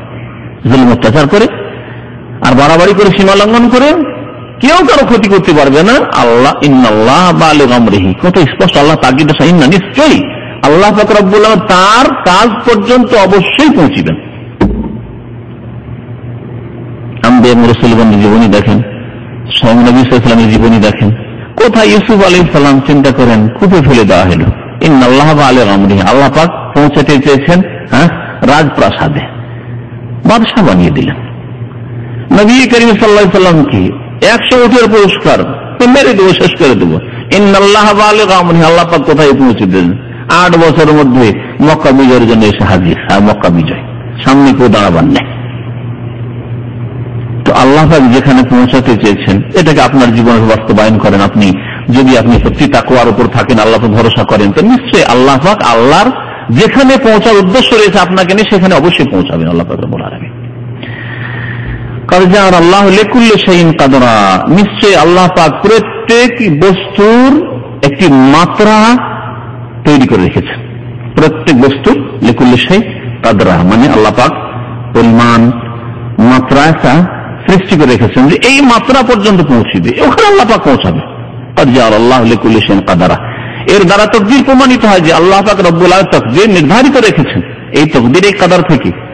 তারপরে মহান আল্লাহ পাক এক শ্রেণীর নারীদের ইদ্দতের কথা বলছেন, ওয়াল্লাহি ইয়াইসনা মিনাল মাহিদ মিন নিসাইকুম ইন ইরতাবতুম ফাইদ্দাতুহুন্না সালাসাতু আশহুর ওয়াল্লাহি লাম ইয়াহিদনা।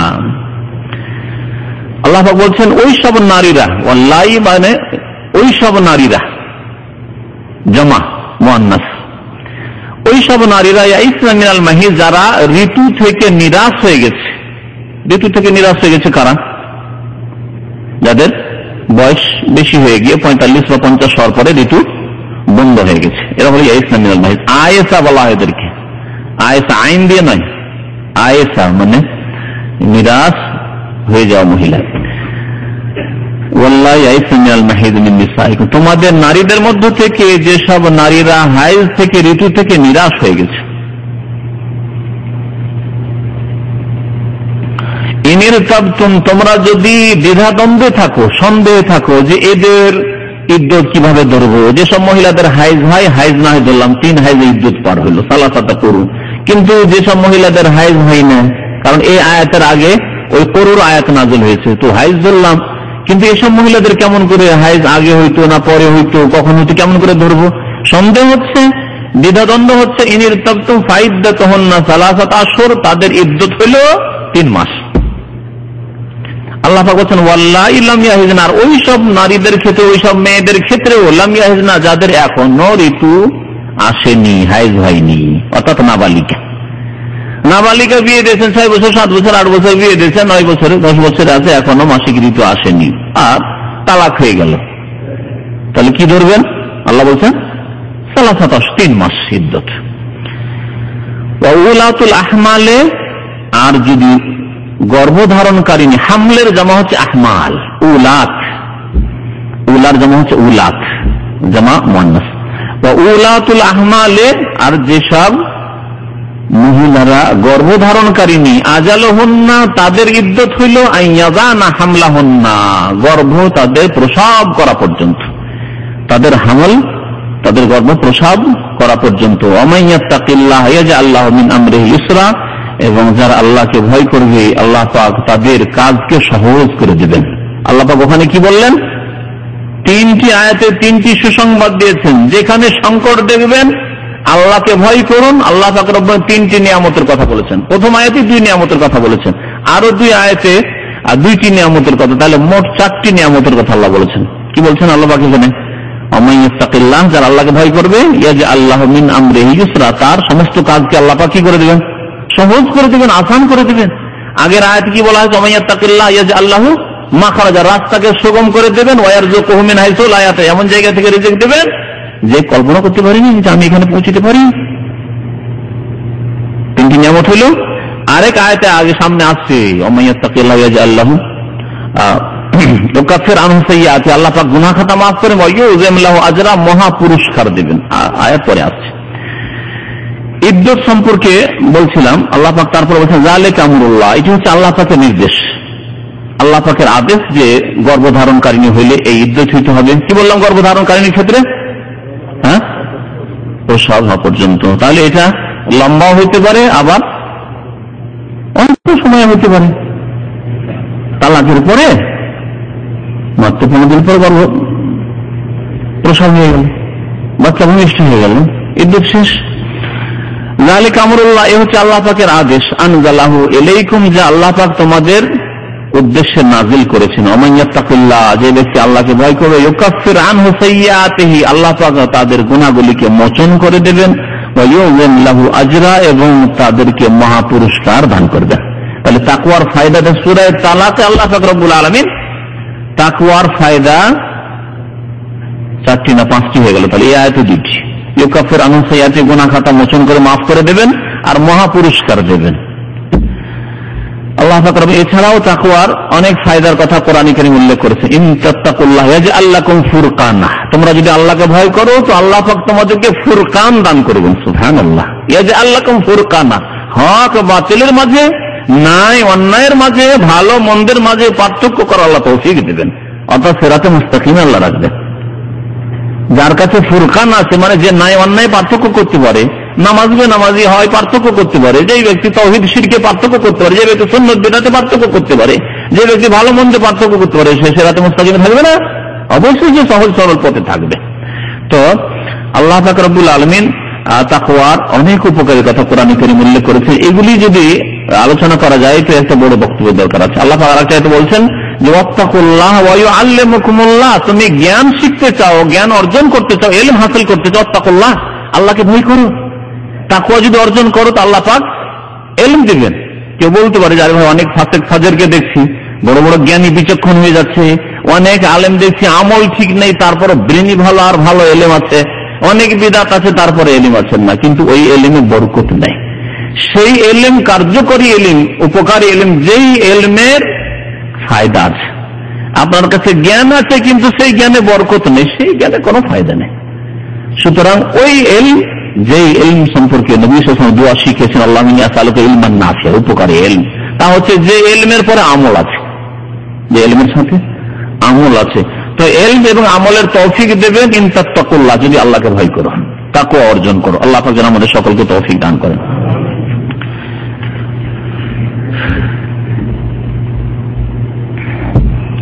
ইদ্দত সম্পর্কে একটু বিস্তারিত আলোচনা করা যাক, কারণ ইদ্দতের কথা সূরা তালাকের আয়াতগুলি দিয়ে অসম্পূর্ণ থেকে যাবে। সূরা নিসার ওই আয়াতগুলি যদি উল্লেখ না করা হয় বা বাকারার, তো আল্লাহ পাক রব্বুল আলামিন ইদ্দত সম্পর্কে নারীদের 4 ভাগে ভাগ করা যেতে পারে, এভাবে আল্লাহ পাক উল্লেখ করেছেন। প্রথম হচ্ছে গর্ভধারণকারিণী, হামেলা। গর্ভধারণকারিণী মহিলাদের ক্ষেত্রে যে কোন ধরনের মহিলা হোক না, গর্ভধারণকারিণী তালাক প্রাপ্ত হোক অথবা বিধবা হোক, কারণ নারীদের 2 ভাগে ভাগ করা, ইদ্দতের ক্ষেত্রে 2 ভাগে ভাগ করে। এক হচ্ছে ইদ্দত হচ্ছে তালাকের ইদ্দত, আর এক ইদ্দত হচ্ছে স্বামীর ইন্তেকালের ইদ্দত, বিধবা হওয়ার ইদ্দত। তো স্বামীর ইন্তেকাল হোক অথবা তালাক হোক, এই উভয় ক্ষেত্রে যদি তালাকের সময় অথবা স্বামীর ইন্তেকালের সময় গর্ভ ধারণকারিণী হয়ে থাকে কোন মহিলা, তাহলে তার ইদ্দত হচ্ছে এই আয়াত, যে আয়াত সূরায়ে তালাকে শুনলেন এখন তাফসীর, ওয়া উলাতুল আহমালি আজালুহুন্না আন ইয়াদানা হামলাহুন্না। গর্ভধারণকারী এই মহিলার ইদ্যত হচ্ছে বাচ্চা ভূমিষ্ঠ হওয়া। দ্বিতীয় প্রকারের মহিলা এমন তালাক প্রাপ্তা যেই তালাক প্রাপ্তার হাইজ আসে, মাসিক ঋতু আসে, তাদের ক্ষেত্রে আল্লাহ কি বলেছেন? 3 করুর কথা বলেছেন। আল্লাহ বলছেন ওয়াল মুতাল্লাকাতু ইয়াতারাব্বাসনা বিআনফুসিহিন্না সালাসাতা করু। এর আগে আয়াত শুনেছি, তালাক প্রাপ্তা নারীরা অপেক্ষা করবে নিজেদেরকে নিয়ে 3 করু পর্যন্ত, অর্থাৎ 3 হাইজ, 3 ঋতু পর্যন্ত। সূরা বাকারা আয়াত নম্বর 228। তৃতীয় শ্রেণীর মহিলা হচ্ছে এমন মহিলারা বা এমন মেয়েরা যাদের হাইজ বন্ধ হয়ে গেছে, নিরাশ হয়ে গেছে হাইজ থেকে, বলা হয়েছে ওয়াল্লাহি ইয়াইসনা মিনাল মাহিদ, অথবা হাইজ এখনো আসেনি নাবালিকা। তাদের ক্ষেত্রে আল্লাহ পাক কি বলেছেন এই আয়াত সূরা তালাকে শুনলেন? কি ইদ্যত? 3 মাস। ওয়াল্লাহি ইয়াইসনা মিনাল মাহিদ মিন নিসাইকুম ইন ইরতাবতুম ফাইদ্দাতুহুন্না সালাসাতু আশহুর ওয়াল্লাহি লাম ইয়াহিদনা, 3 মাস, সালাসাতু আশহুর। চতুর্থ প্রকারের মহিলা আর তারা হচ্ছে বিধবা। বিধবাদের ক্ষেত্রে বিধবাদের ইদ্যত কি বলবেন? দেখতে হবে যে বিধবা গর্ভধারণকারিনী কিনা। যখন বিধবা হচ্ছে, স্বামী মারা যাচ্ছে, তখন কি গর্ভধারণ করে আছে? যদি গর্ভধারণ থাকে তাহলে ইদ্যত হচ্ছে বাচ্চা প্রসব হওয়া। আর যদি গর্ভধারণকারিনী না হয় তাহলে তার ইদ্যত আল্লাহ পাক রব্বুল আলামিন কোরআনে কারিমে বলেছেন সূরা বাকারা আয়াত নম্বর 234, ওয়াল্লাযীনা ইউতাওয়াফাউনা মিনকুম, তোমাদের মধ্যে যারা ইন্তেকাল করে যাবে, ওয়াফাত পেয়ে যাবে, মারা যাবে, ওয়াযারুনা আজওয়াজা, এবং তাদের বিবিদেরকে ছেড়ে যাবে, ইয়াতারাব্বাসনা বিআনফুসিহিন্না, তারা নিজেদেরকে অপেক্ষায় রাখবে, মানে বিবাহ শাদী অন্য জায়গায় করতে পারবেন না, আরবাতা আশহুরিন ওয়া আশরা, 4 মাস 10 দিন। তাহলে বিধবার ইদ্যত, যদি বিধবার পেটে বাচ্চা না থাকে তাহলে ইদ্যত হচ্ছে 4 মাস 10 দিন। এটি হচ্ছে সমস্ত আইম্মায়ে কেরামদের মত। আব্দুল্লাহ বিন আব্বাস রাদিয়াল্লাহু তাআলা আনহু সাহাবী, তার একটি ভিন্ন মত ছিল, তারপরে সাহাবায়ে কেরামদের এই ক্ষেত্রে ইজমা, ঐক্যমত হয়ে গেছে। তার ইজতিহাদ ছিল এক শ্রেণীর মহিলা সম্পর্কে, সেটা হচ্ছে যে পেটে বাচ্চা আছে আর স্বামী মারা গেছে, পেটে বাচ্চা আছে আর স্বামী মারা গেছে। এই ক্ষেত্রে কি বললাম আমরা? সহিহ হুকুম হচ্ছে হানাফি, শাফিঈ, মালিকি, হাম্বলি, মুহাদ্দিসিন কেরাম সবাই একমত এই ক্ষেত্রে যে বাচ্চা ভূমিষ্ঠ হলে ইদ্যত শেষ হয়ে গেল। ইবনে আব্বাস রাদিয়াল্লাহু তাআলা বলতেন না না না, যদি 3 দিন পরে, 1 ঘন্টা 2 ঘন্টা পরে স্বামী মারা গেল আর 1 ঘন্টা পরে, আধা ঘন্টা পরে বাচ্চা ভূমিষ্ঠ হইতে পারে, তাহলে ইদ্যত শেষ হয়ে যাবে, এর কেমন কথা হইল? তো তিনি এই জন্য বলতেন না, আবআদুল আজালাইন ধরবো, 2 ইদ্যতের যেটা বেশি বিলম্ব আসে সেটাকে ইদ্যত ধরবো। কারণ কোরআনে কারিমে স্বামী মারা গেলে এক ইদ্যত বর্ণনা করা হয়েছে কি 4 মাস 10 দিন, যে শোনালাম এখনই, ওয়াল্লাযীনা তাওফাউনা মিনকুম ওয়াযারুনা আজওয়াজান ইয়াতারাব্বাসনা বিআনফুসিহিন্না আরবাআতা আশহুরিন ওয়া আশরা, 4 মাস 10 দিন। আর আরেকটি আম হুকুম আল্লাহ পাক সূরা তালাক বলেছেন যে উলাতুল আহমালি আজালুহুন্না আইয়াযানাহুন্না, যদি গর্ভধারণকারিনী হয় তাহলে গর্ভ প্রসব করা পর্যন্ত তাদের আজাল, তাদের ইদ্যত। তাহলে দুটোর সমন্বয় হচ্ছে যে এই দুটোর মধ্যে যেটা বিলম্বে আসবে সেটাকে ইদ্যত ধরব। অর্থাৎ যদি 1 মাসের মধ্যে বাচ্চা হয়ে গেল তাহলে আরেকটা ইদ্যত হচ্ছে 4 মাস 10 দিন। তো কোনটাকে ধরবো ইদ্যত? 4 মাস 10 দিনকে ধরবো। আর যদি দেখা যায় যে 9 মাস পরে বাচ্চা হবে, 4 মাস 10 দিন পার হয়ে গেছে, কোনটাকে ধরবো? আবআদুল আজালাইন, যেটা দূরের সেটাকে ধরবো। এটা তার ব্যক্তিগত মত ছিল, কিন্তু অন্যান্য সাহাবায়ে কেরামরা তার বিপরীত মত পোষণ করেছেন। আর তারপরে ওর উপর ইত্তেফাক হয়ে গেছে যে সূরা তালাক যেহেতু সূরা নিসার পরে নাযিল হয়েছে, আর সূরা তালাকের হুকুম এটি হচ্ছে আম হুকুম, যে গর্ভধারণকারী হলে সর্বক্ষেত্রে এটা প্রাধান্য পাবে, যে গর্ভপ্রসব হলেই ইদ্যত শেষ হয়ে যাবে। সুবাইয়া রাদিয়াল্লাহু তাআলা আনহা, নবী করিম সাল্লাল্লাহু আলাইহি ওয়াসাল্লামের সাহাবিয়া, এর ঘটনা হয়তো ইবনে আব্বাস রাদিয়াল্লাহু তাআলা আনহুর কাছে পৌঁছেনি। এই ঘটনা যদি পৌঁছিত তাহলে তিনি এই ব্যাখ্যা করতেন না। তাহলে ইবনে আব্বাসের কাছে যদি কোনো হাদিস না পৌঁছে থাকে, এটা সম্ভাবনা থাকে, তো কোনো ইমাম সম্পর্কে যদি আমরা বলি বা কেউ কোনো মুহাদ্দিস বলে থাকে যে হতে পারে তার কাছে ওই হাদিস পৌঁছেনি, তাহলে কি বেয়াদবি হয় নাকি? না, ইমাম আবু হানিফা, শাফি, মালিক, আহমদ সাহাবায়ে কেরাম যদি বেশি জানেন, এরকম ধারণা করবেন? এমনি ভুল ধারণা। আসলে যে কোনো মানুষ হতে পারে যে কোনো বিষয় তার কাছে পৌঁছেনি, ইল্লা রাসূলুল্লাহ সাল্লাল্লাহু আলাইহি ওয়াসাল্লাম, কারণ রাসূলুল্লাহর কাছে ওহী নাযিল হয়েছে, সবকিছু তার মাধ্যমে এসেছে। বাকি যে কোনো সাহাবী হোক, তাবেঈ হোক, আর ইমাম হোক, আর মুহাদ্দিস হোক, আর ফাকিহ হোক, হতে পারে কোনো মাসলা সম্পর্কে সহিহ হাদিস তার কাছে পৌঁছেনি। সেই হাদিস শোনায় মাত্র কয়েকদিন পরে বাচ্চা ভূমিষ্ঠ হয়ে গেল, তখন তিনি ইদ্দত থেকে মুক্তি পেয়ে গেলেন, আর তারপরে বিবাহ বসলেন। সুবাইয়া রাদিয়াল্লাহু তাআলা হাদিস বেশ কিছু হাদিসের কিতাবে রয়েছে, যে হাদিসটি আপনাদেরকে শোনানো দরকার। মুসনাদ আহমদে রয়েছে হাদিস, এমনকি বুখারী মুসলিমও রয়েছে। বুখারী মুসলিমের সংক্ষেপে আছে হাদিসটি শুনে বলছে, আন্না সুবাইয়া আল আসলামিয়া, আসলাম গোত্রের সুবাইয়া নামক মহিলা, তুফি আনহা যাওজাহা ওয়া হিয়া হামিল, তার স্বামী মারা যায়, সেই অবস্থায় সে গর্ভবতী ছিল। ফালাম তামকুস ইল্লা লায়া, মাত্র কয়দিন পরে, ইল্লা লায়ালিয়া, কয় রাত, হয়তো এক সপ্তাহ হয়নি হয়তো, হাত্তা ওয়াজাত, তার বাচ্চা ভূমিষ্ঠ হয়ে গেল। ফালাম্মা তাআল্লাত মিন নিফাসিহা, নিফাস থেকে যখন পাক হয়ে গেল, খুতিবাত, তখন পয়গাম আসতে শুরু হলো, বিয়ের প্রস্তাব আসতে শুরু হলো। আজকালকার মতো হিন্দু সভ্যতা নেই যে মুসলিম সমাজে, আমাদের উপমহাদেশে মুসলিম সমাজে হিন্দু সভ্যতা যে বিধবাকে বিয়েই করার মতো কেউ নেই, তালাক প্রাপ্তাকে বিয়ে করার মতোই কেউ নেই। একেবারে হিন্দুদের মতো সতীদাহের প্রথা, যে যা স্বামী মারা গেছে মানে এই কার কেউ বিয়ে করবে না, আর তালাক হয়ে গেছে মানে আরো কার বিয়ে করা যাবে না, যে অবস্থা আমাদের সমাজে। নবী সাল্লাল্লাহু আলাইহি ওয়াসাল্লামের সাহাবায়ে কেরামের জামানায় যে কোনো লোকের স্ত্রী বিধবা হয়েছে, বিবাহ সাথী,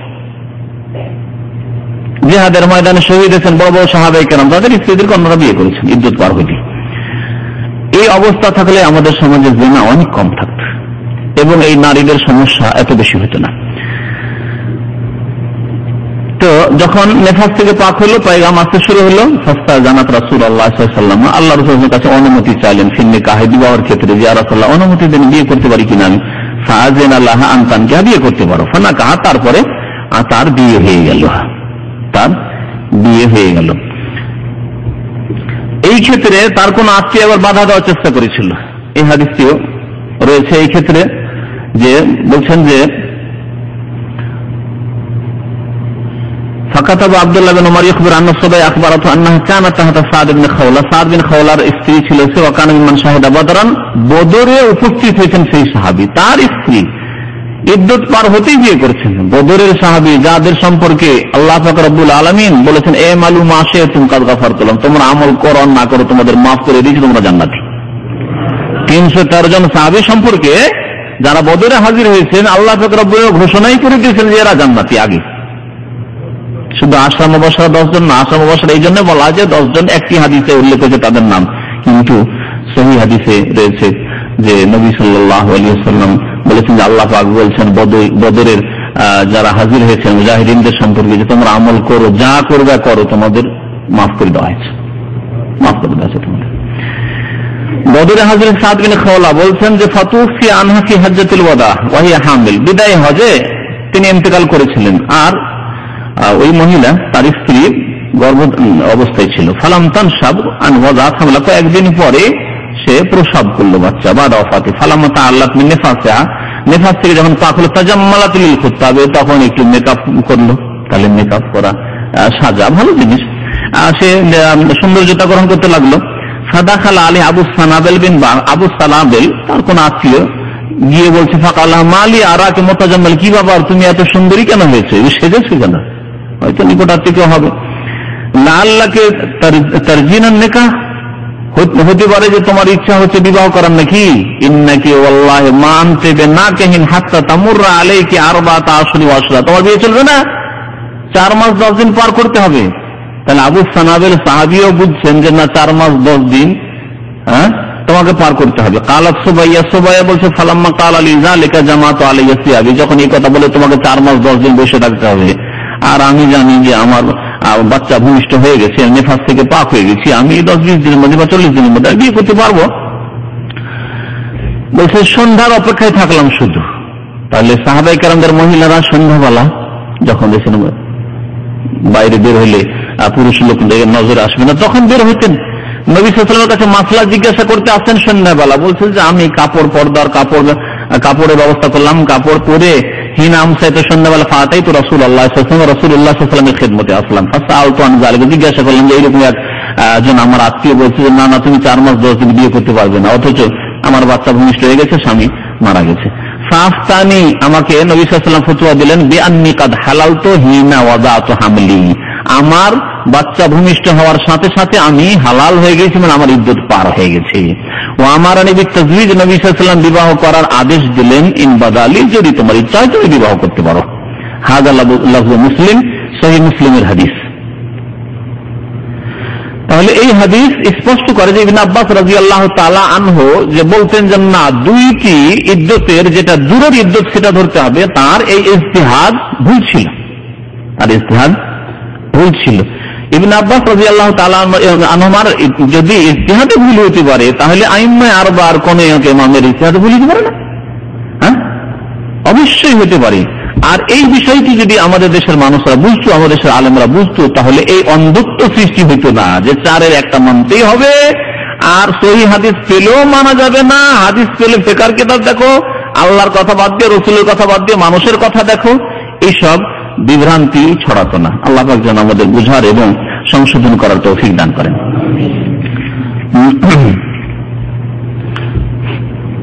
আল্লাহ পাক তার বলছেন আসকিনুহুন্না মিন হাইসু সাকানতুম মিন ওয়াজদিকুম, এই নারীদেরকে, তালাক প্রাপ্তদেরকে আল্লাহ পাক তাদের সম্পর্কে বলছেন আসকিনুহুন্না, তাদেরকে বাসস্থান দাও, মিন হাইসু সাকানতুম, যেখানে তোমরা থাকবে, মিন ওয়াজদিকুম, তোমাদের সামর্থ্য অনুযায়ী। এখানে আল্লাহ পাক বলতেছেন, এর আগে আল্লাহ পাক বলেছেন যে তোমাদের বাড়িতে রাখো, তো বলা তো হয়ে গেছে, তাহলে এটাকে রিপিট না, এখানে আরেকটি বিষয় অতিরিক্ত আল্লাহ পাক উল্লেখ করছেন যে তোমাদের ক্ষমতা অনুযায়ী তোমরা বাসস্থান দেবে। এমন নয় যে তালাক দিয়েছে সুতরাং তাকে একবারে স্পেশাল ঘরের ব্যবস্থা করতে হবে না, যেমন তোমার পাকা ঘরে রাখতে হবে, না তোমার মাকে বাড়ি থেকে ঘর থেকে বের করে দিয়ে রাখতে হবে না, যেখানে রাখার মতো জায়গা হয় সেখানে রাখো, যেমন তোমার সামর্থ্য আছে। তোমার যদি পাকা বাড়ি থাকে তো পাকা বাড়িতে রাখো, এমন না যে পাকা বাড়িতে তোমরা ঘুমাচ্ছ আর বাইরে বারান্দায় একা ফেলে দিচ্ছো অথবা উঠানে ফেলে দিচ্ছ, এটাও জায়েজ নাই। যেখানে তোমরা থাকবে সেই রকম ঘরে তোমরাও রাখো তোমাদের সামর্থ্য মোতাবেক। ওয়ালা তুদাররুহুন্না লিতুদাইয়িকু আলাইহিন, এবং তাদেরকে তোমরা জ্বালাতন করিও না, লিতুদাইয়িকু আলাইহিন্না, তাদেরকে পরেশান করার উদ্দেশ্যে, তাদের অশান্তি করার উদ্দেশ্যে, যে অশান্তি করবো এদেরকে জ্বালাবো, তখন এরা পালিয়ে যাবে। তালাক দেওয়ার পরে মন খারাপ হয়ে আছে আর রাখার ইচ্ছা নেই, একে 3 হাইজ পর্যন্ত রাখবো, কিবা দরকার, 3 মাস পর্যন্ত রাখবো, কিবা প্রয়োজন একে রাখার, তাহলে কি করতে হবে? কিন্তু বের হইতে বলতে যাবে না, কারণ জানে যে আমার অধিকার আছে 3 মাস থাকার, অথবা এ থাকতে চায়, কোন রকম রাজি করতে চায়, আর এ স্বামী হয়তো রাখতেই চায় না, এতদিন খাবার রাখলে খেতেও দিতে হবে, সুতরাং খেতেও দেবো না, রাখবো না, একে পেরেশান করো, জ্বালাও, তাহলে পালিয়ে যাবেন না, এই আল্লাহ পাক নিষেধ করছেন। ওয়াইন কুন্না উলাতে হামলিন ফাআনফিকু আলাইহিন, আর বিশেষ করে যদি গর্ভধারণকারিণী হয়, ফাআনফিকু আলাইহিন, তাদের উপর তোমরা খরচা করো। গর্ভধারণকারিণী হইলে ব্যয় বহন করতে হবে, খরচা দিতে থাকতে হবে। হাত্তা ইয়াদানা হামলাহুন্না, যতক্ষণ পর্যন্ত গর্ভ প্রসব না করবে, বাচ্চা ভূমিষ্ঠ হওয়া পর্যন্ত, তাহলে খরচ দিতে থাকতে হবে, স্ত্রীর খরচ দিতে থাকতে হবে। স্ত্রীর খরচ দেওয়া হলো, ফাইন আর দান আলাকুম, তারপর এখন স্তন্য দানের বিষয় আসলো। স্ত্রীকে তালাক দিয়ে দিয়েছেন, ইদ্যত পার হলো কখন? গর্ভ অবস্থায় ছিল, প্রসব হওয়ার সাথে সাথে ইদ্যত পার হয়ে গেল। এখন ছেলের কি হবে? ছেলেকে কে দুধ দিবে বলেন? দেবে না, কিন্তু মাকে তো তালাক হয়ে গেছে, আর ছেলে তো আপনার, আল ওয়ালাদুল ফিরাশ, যে বিছানার মালিক তার ছেলে, ছেলে বাবা মালিক ছিল। আল্লাহ বলছেন ফাইন আর দান আল্লাকুম, তারা যদি স্তন্য দান করে, দুধ পান করায়, ফাতুহুন্না উজুরাহুন্না, তাদেরকে তার পারিশ্রমিক দাও। তালাক দিয়ে দিয়েছ, গর্ভপ্রসাদের সাথে সাথে ইদ্যত পার হয়ে গেছে, ইদ্যত পার হওয়ার পর দুধ পান করাচ্ছে, সুতরাং দুধ পান করার পারিশ্রমিক দাও। তাহলে দেশাচার যে পারিশ্রমিক চলে, এইরকম পারিশ্রমিক অথবা যা তলব করলো তাতে সমঝোতার মাধ্যমে যে চুক্তি হয় সেই চুক্তি মোতাবেক পারিশ্রমিক দাও। ওয়াতামিরু বাইনাকুম বিমারুফিন, সদাচরণের মাধ্যমে তোমাদের মাঝে তোমরা পরামর্শ করো, দুইজনে পরামর্শ করো। আচ্ছা কত দিলে চলবে? বলছে না এত টাকা আমাকে মাসে দিতে হবে তোমার ছেলে খরচ হিসাবে, অথবা স্ত্রী নিজেই বলছে, অথবা তার বাবা বলছে, বা তার ভাইরা বলছে, তাদের পক্ষ থেকে বলছে, বলছে না এত তো দেওয়া যাবে না, এত আমি দিতে পারবো না, এত টাকা দেবো মাসে। একটা চুক্তির মধ্যে যদি চলে আসো পরামর্শের মাধ্যমে, ভালো কথা। ওয়া আতামিরু বাইনাকুম বিমারুফ, সদাচরণের মাধ্যমে তোমরা আপোষে পরামর্শ করো। এই তামিরু মানে পরামর্শ করো। ওয়াইন তাআসারতুম, কিন্তু পরামর্শ করতে গিয়ে যদি তোমরা দুই দিক থেকে কঠিন হয়ে পড়ো, তুমিও শক্ত ও শক্ত। ও বলছে না মাসে আমি 10,000 টাকা করে নেবো, মাসে আমি 2,000 টাকা দেবো। আরে 10 চেয়েছে তো 7-8 আসতেন, একটা কাছাকাছি হইতো। এদিকে 2 দিতে চাইছেন, ও চাইছে 10। তাহলে ওয়াইন তাআসার, তোমরা যদি দুইজনে খুব কড়াকড়ি করতে শুরু করো, কঠিন হয়ে পড়ো, ফাসাতুরদিউ লাহু উখরা, তাহলে তোমাদের জন্য ওই শিশুকে অন্য কোন মহিলা স্তন্য দান করবে, দুধ পান করাবে। অন্য কোন মহিলার সাথে চুক্তি করো। তুমি যদি 2,000 টাকায় পাও তো দেখো, আর যদি দেখা যায় যে অন্য কোন মহিলা পেয়ে গেছে 2,000 অথবা 3,000, তাকে জানিয়ে দেখো 3,000 কিন্তু পাচ্ছি, তুমি রাজি কিনা। যদি রাজি হয় তাহলে সে বেশি অধিকার। সে যদি বলে না না 3,000 ঠিক আছে তুমি পাচ্ছ, তাহলে 3,000 আমি পান করবো, তাহলে ঠিক আছে। তার মা বেশি অধিকার রাখে, কারণ মায়ের দুধের কোনো বিকল্প নেই। অন্য মহিলার দুধ চাইতে নিজের মায়ের দুধ, বিশেষ করে প্রথম বয়সে, প্রথম বাচ্চা ভূমিষ্ঠ হওয়ার পরে প্রথম বয়স সম্পর্কে বলা হয়েছে এই দুধ অত্যন্ত জরুরি মায়ের দুধ শিশুর জন্য। সুতরাং এই ক্ষেত্রে চেষ্টা করবে যাতে করে ওর মায়ের কাছ থেকে দুধ পায়। আল্লাহ পাক তার আচ্ছা খরচটা কি অনুপাতে দিবে, যেমন তোমার অবস্থা। তুমি যদি সচ্ছল বড় পয়সাওয়ালা তো ওই রকম ভাবে পয়সা দেবে, আর যদি গরিব মানুষ হয় গরিব হিসেবে পয়সা দেবে। এমন নয় যে একটা গরিব মানুষ মাসে 2,000 টাকা দুধ পান করা দিচ্ছে, আর আপনি লাখ লাখ টাকার মালিক, মাসে হয়তো 50,000 টাকা ইনকাম, তারপরে আপনি ওই 2,000 টাকা দিবেন না। আল্লাহ বলছেন সচ্ছল ব্যক্তি তার সচ্ছলতা অনুযায়ী ব্যয় বহন করবে, খরচ দেবে। ওমান কদির আলাইহি রিজকুহু, এবং যার রিজিককে সংকুচিত করে দেওয়া হয়েছে, অভাবী গরিব মানুষ, জন্মজুর, মেহনত করে পরিশ্রম করে খায়, তাহলে সে ফালিয়ুনফিক মিম্মা আতাহুল্লাহ, যা কিছু আল্লাহ দিয়েছেন তা থেকে যেন ব্যয় করে, খরচ বহন করে। লা ইউকাল্লিফুল্লাহু নাফসান ইল্লা মা আতাহা, আল্লাহ পাক কোন ব্যক্তিকে এমন দায়িত্ব চাপান না যেটা সে পারবে না, ইল্লা মা আতাহা, তবে সেই দায়িত্ব চাপান যা আল্লাহ দিয়েছেন। আপনাকে দিয়েছেন মাসে 10,000 টাকা, তাহলে 10,000 টাকার মধ্যে আপনার নিজের খরচ চালাতে হবে, আপনার মা বাবা আছে, তার সাথে আপনার ওই ছেলে দুধ পানের পারিশ্রমিক দিতে হবে, ওই হিসাবে দেবেন। কিন্তু আপনার মাসে 50,000 টাকা ইনকাম, তাহলে ওই হিসাবে আপনি দেবেন। লা ইউকাল্লিফুল্লাহু নাফসান ইল্লা মা আতাহা। আল্লাহ পাক রব্বুল আলামিন যা কিছু দিয়েছেন ততটাই আল্লাহ পাক দায়িত্ব দেন, এর বেশি দায়িত্ব মানুষের উপর চাপান না। সায়াজআলুল্লাহু বা'দা উসরি ইউসরা, প্রত্যেক কঠিনের উপর আল্লাহ পাক সহজ করে দেবেন। যখনই দেখবেন যে কঠিন হয়ে যাচ্ছে, তারপর আল্লাহ পাক সহজ করে দেবেন। এখানে আল্লাহ পাক সুসংবাদ দিয়েছেন। এইরকমই আমপারার একটি সূরা আল্লাহ পাক বলেছেন দুইবার, ইন্না মা'আল উসরি ইউসরা ফাইন্না মা'আল উসরি ইউসরা, যখনই কঠিন তারপরে ইনশাআল্লাহ সহজ হবে, এই আশা আল্লাহ পাকের কাছে রাখেন এবং দোয়া করেন। তারপরে প্রসঙ্গ পরিবর্তন হয়ে যাচ্ছে। এতক্ষণ পর্যন্ত নারীদের আলোচনা ছিল, তালাক, ইদ্দত, এসব আলোচনা ছিল, তাদের খরচ খরচার আলোচনা ছিল। এখন আল্লাহ পাকের আযাবের কথা আল্লাহ পাক উল্লেখ করেছে। যেই জাতি অহংকার করে, যেই জাতি আল্লাহ পাকের বিরুদ্ধাচরণ করে, তাদের ক্ষেত্রে আল্লাহ পাকের আযাব কেমন ভাবে আসে। আল্লাহ বলেন ওয়াকাইয়্যিম মিন কারিয়াতিন, বহু জনপদ রয়েছে, জনপদ বস্তি, গ্রাম, শহর। কারিয়া, কারিয়া গ্রামকেও বলা হয়, কারিয়া শহরকেও বলা হয়, কারিয়া বা দেশকেও বলতে পারেন। বহু দেশ রয়েছে, বহু জনপদ রয়েছে। আতাত আন আমরে রাব্বিহা, আতাত আইন দিয়ে মানে নাফরমানি করেছে, রবের আদেশের বিরুদ্ধাচরণ করেছে তারা, ওয়ারাসূলিহি এবং রাসূলগণের বিরুদ্ধাচরণ করেছে। ফাহাসাবনা হিসাবান শাদীদা, তখন আমি তাদের শক্ত হিসাব নিকাশ নিয়েছি, অর্থাৎ আমি শক্ত প্রতিশোধ নিয়েছি। আল্লাহ পাক প্রতিশোধ নিয়ে থাকেন তখন শাস্তি দিয়ে। ওয়াযাবনা আযাবান নুকরা, এবং তাদেরকে কঠোর শাস্তি আমি দিয়ে থাকি। আল্লাহ পাক এইভাবে বিভিন্ন জাতিকে কঠোর শাস্তি দিয়ে থাকেন যখন আল্লাহর বিরুদ্ধাচরণ করে, অহংকার করে। ফাযাকাত ওয়াবালা আমরিহা, সুতরাং তারা তাদের পরিণামের শাস্তি, তারা শাস্তির আস্বাদন গ্রহণ করেছে। ওয়া কানা আকিবাতু আমরিহা খুসরা, এবং তাদের শেষ পরিণাম চরম ক্ষতির হয়েছে। আদাল্লাহু লাহুম আযাবান শাদীদা, আল্লাহ পাক তাদের জন্য কঠোর শাস্তি প্রস্তুত করে রেখেছেন, তৈরি করে রেখেছেন। তাহলে জাহান্নামের আযাব তৈরি হয়ে আছে। ফাত্তাকুল্লাহ, সুতরাং আল্লাহকে তোমরা ভয় করো, হে উলিল আলবাব, হে জ্ঞানবান মানুষরা। জ্ঞানবান মানুষ কে? যারা বেশি বিচক্ষণ, যারা আজকালকার চিন্তাবিদ, বুদ্ধিজীবী, আইনজীবী, ওরা আজকাল এই ভাষাগুলি খুব ব্যবহার হচ্ছে, কিন্তু আইনজীবী, বুদ্ধিজীবী, চিন্তাবিদ, এরাই উলিল আলবাব। কোরআনের ভাষায় উলিল আলবাব জ্ঞানবান কারা? শুনে আল্লাহ বলছেন আল্লাযীনা আমানু, প্রথম শর্ত হচ্ছে যারা ঈমানদার।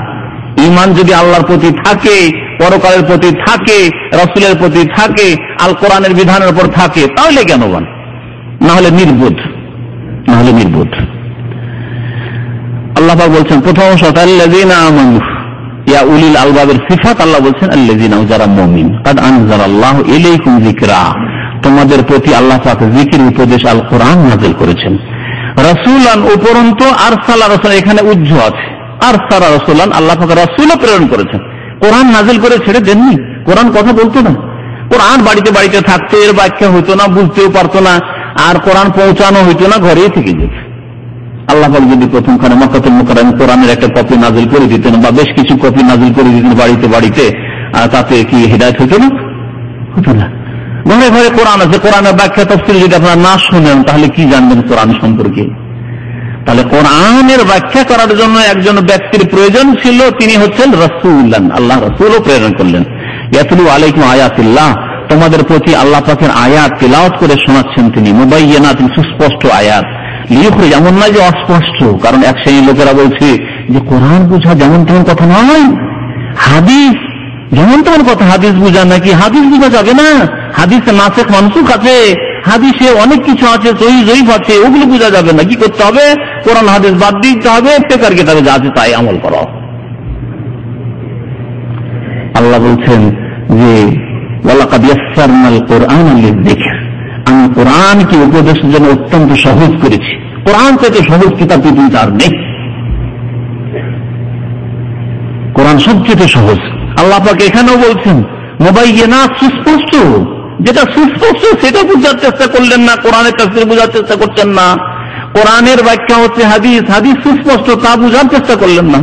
এটা যুক্তি দিয়ে বলি যে যদি কেউ, অনেকে বুঝাতে পারে মানুষকে, সবচাইতে বেশি রাসূলুল্লাহ সাল্লাল্লাহু আলাইহি ওয়াসাল্লাম বুঝাতে পারেন না, সবচাইতে বেশি কোন ফাকিহ বুঝাতে পারে? বলেন তো দেখি। তো হাদিস তো নবী করিম সাল্লাল্লাহু আলাইহি ওয়াসাল্লামের। তাহলে এই বিদাতীদের কথা যে কোরআন হাদিস বোঝা যেমন তেমন কথা নয়, এটি চারটি কথা নয়, এইসব বিষয় খুব জটিল বিষয়, এসব বড় বড় আলেমদের কাজ, আইম্মায়ে কেরামদের কাজ, বড় বড় ফুকাহাদের কাজ, ওরাই বুঝেছেন। আর বাস ওখানে মানে ইজতিহাদের দরজা সীমিত হয়ে গেছে, আর লক হয়ে গেছে। এখন আমাদেরকে যা কিছু আছে তাকলিদ করতে হবে, অন্ধভাবে মেনে নিতে হবে। এগুলি সব ভুল ব্যাখ্যা। আল্লাহ পাক কিয়ামত পর্যন্ত কোরআন চর্চা করার, কোরআন গবেষণা করার দরজা খুলে রেখেছেন। আফালা ইয়াতাদাব্বারুনাল কুরআন, আর কোরআনের সর্বোত্তম তাফসীর হচ্ছে রাসূলুল্লাহ সাল্লাল্লাহু আলাইহি ওয়াসাল্লাম হাদিস। সুতরাং এইভাবে বিভ্রান্তির শিকার হয়ে আল্লাহর কথা বাদ দিয়ে, আল কোরআন বাদ দিয়ে, রাসূলুল্লাহ সাল্লাল্লাহু আলাইহি ওয়াসাল্লাম হাদিস বাদ দিয়ে অন্য দিকে যাবেন না। আল্লাহ পাক যেন আমাদের সকলকে হিদায়াত দান করেন এবং আল্লাহ এবং রাসূলের আনুগত্য করার তৌফিক দান করেন। মহান আল্লাহ বলছেন যে আল্লাহ পাক রাসূল প্রেরণ করেছেন, যিনি আল্লাহ পাকের সুস্পষ্ট আয়াতগুলি তেলাওয়াত করে শোনাচ্ছেন। লিইখরিজাল্লাযীনা আমানু ওয়া আমিলুস সালিহাত, যাতে করে যারা ঈমান নিয়ে আসবে এবং সৎকর্মশীল হবে তাদেরকে বের করবেন তিনি মিনাজ যুলুমাত, অন্ধকার থেকে, ইলা নূর, আলোর দিকে। ওয়া মান ইউমিন বিল্লাহ, এবং যে ব্যক্তি আল্লাহর প্রতি ঈমান রাখে, ওয়া ইয়ামাল সালিহান, সৎকর্ম করে, নেক আমল করে, ইউদখিলু জান্নাতিন তাজরি মিন তাহতিহা আল-আনহার, তাকে আল্লাহ পাক এমন জান্নাতে দাখিল করবেন যার নিম্ন দেশে নহর সমূহ, নদী প্রবাহিত রয়েছে। খালিদিনা ফিহা আবাদা, সেখানে চিরকাল তার অবস্থান করবে। কাদ আহসানাল্লাহু লাহু রিজক, আল্লাহ পাক তার জন্য বা জান্নাতীদের জন্য উত্তম রিজিক আল্লাহ পাক ব্যবস্থা রেখেছেন। কাদ আহসানাল্লাহু লাহু রিজক, আল্লাহ পাক জান্নাতীর জন্য উত্তম রিজিকের ব্যবস্থা রেখেছেন। আল্লাহুল্লাযী খালাকা সাবআ সামাওয়াত, আল্লাহ সেই সত্তার নাম যিনি 7 আকাশ সমূহকে সৃষ্টি করেছেন। ওয়া মিনাল আরদি মিসলাহুন্না, এবং জমিনও সৃষ্টি করেছেন তার মতোই, অনুরূপ। এই আয়াত স্পষ্ট করে যে যেমন 7 আসমান রয়েছে সাবআ সামাওয়াত, তেমনি 7 জমিনও আছে। ওয়া মিনাল আরদি মিসলাহুন্না, জমিনও আছে তার মতোই। এই ক্ষেত্রে যারা ইমাম ইবনে কাসির রাহমাতুল্লাহ তাফসীরে কাছে উল্লেখ করেছেন, যারা বলেছে যে 7 জমিন মানে 7 এলাকা বা 7 রকমের মাটি, কোথাও কালো মাটি, কোথাও লাল মাটি, কোথাও সাদা মাটি, কোথাও এঁটেল মাটি, কোথাও বেলে মাটি। এরা হক থেকে দূরে চলে গেছে, এরা বিভ্রান্ত হয়েছে। বরং যেমন এক আসমানের উপর আর এক আসমান আছে, আর এক আসমান আছে, আর এক আসমান করে 7 আসমান আছে, স্তরে স্তরে ওই রকমই 7 জমিন আছে। তবে এক আসমান আর এক আসমানের মাঝখানে যেমন খোলা একটি স্তর রয়েছে, এইরকম জমি এক জমিন থেকে আরেক জমিন আছে কিনা এই সম্পর্কে কোরআন হাদিস কিছু বলেনি, সুতরাং এই ক্ষেত্রে আমরা কিছু বলবো না, আল্লাহু আলাম। তবে 7 জমিন রয়েছে এটি কোরআন দ্বারা স্পষ্ট, আর নবী সাল্লাল্লাহু আলাইহি ওয়াসাল্লামের বহু হাদিস এবং বহু হাদিসের দুআয়ে মাসুরা দিয়ে, যে নবী সাল্লাল্লাহু আলাইহি ওয়াসাল্লামের হাদিসে রয়েছে যে, যেমন একটি হাদিস উল্লেখ করি, যেই ব্যক্তি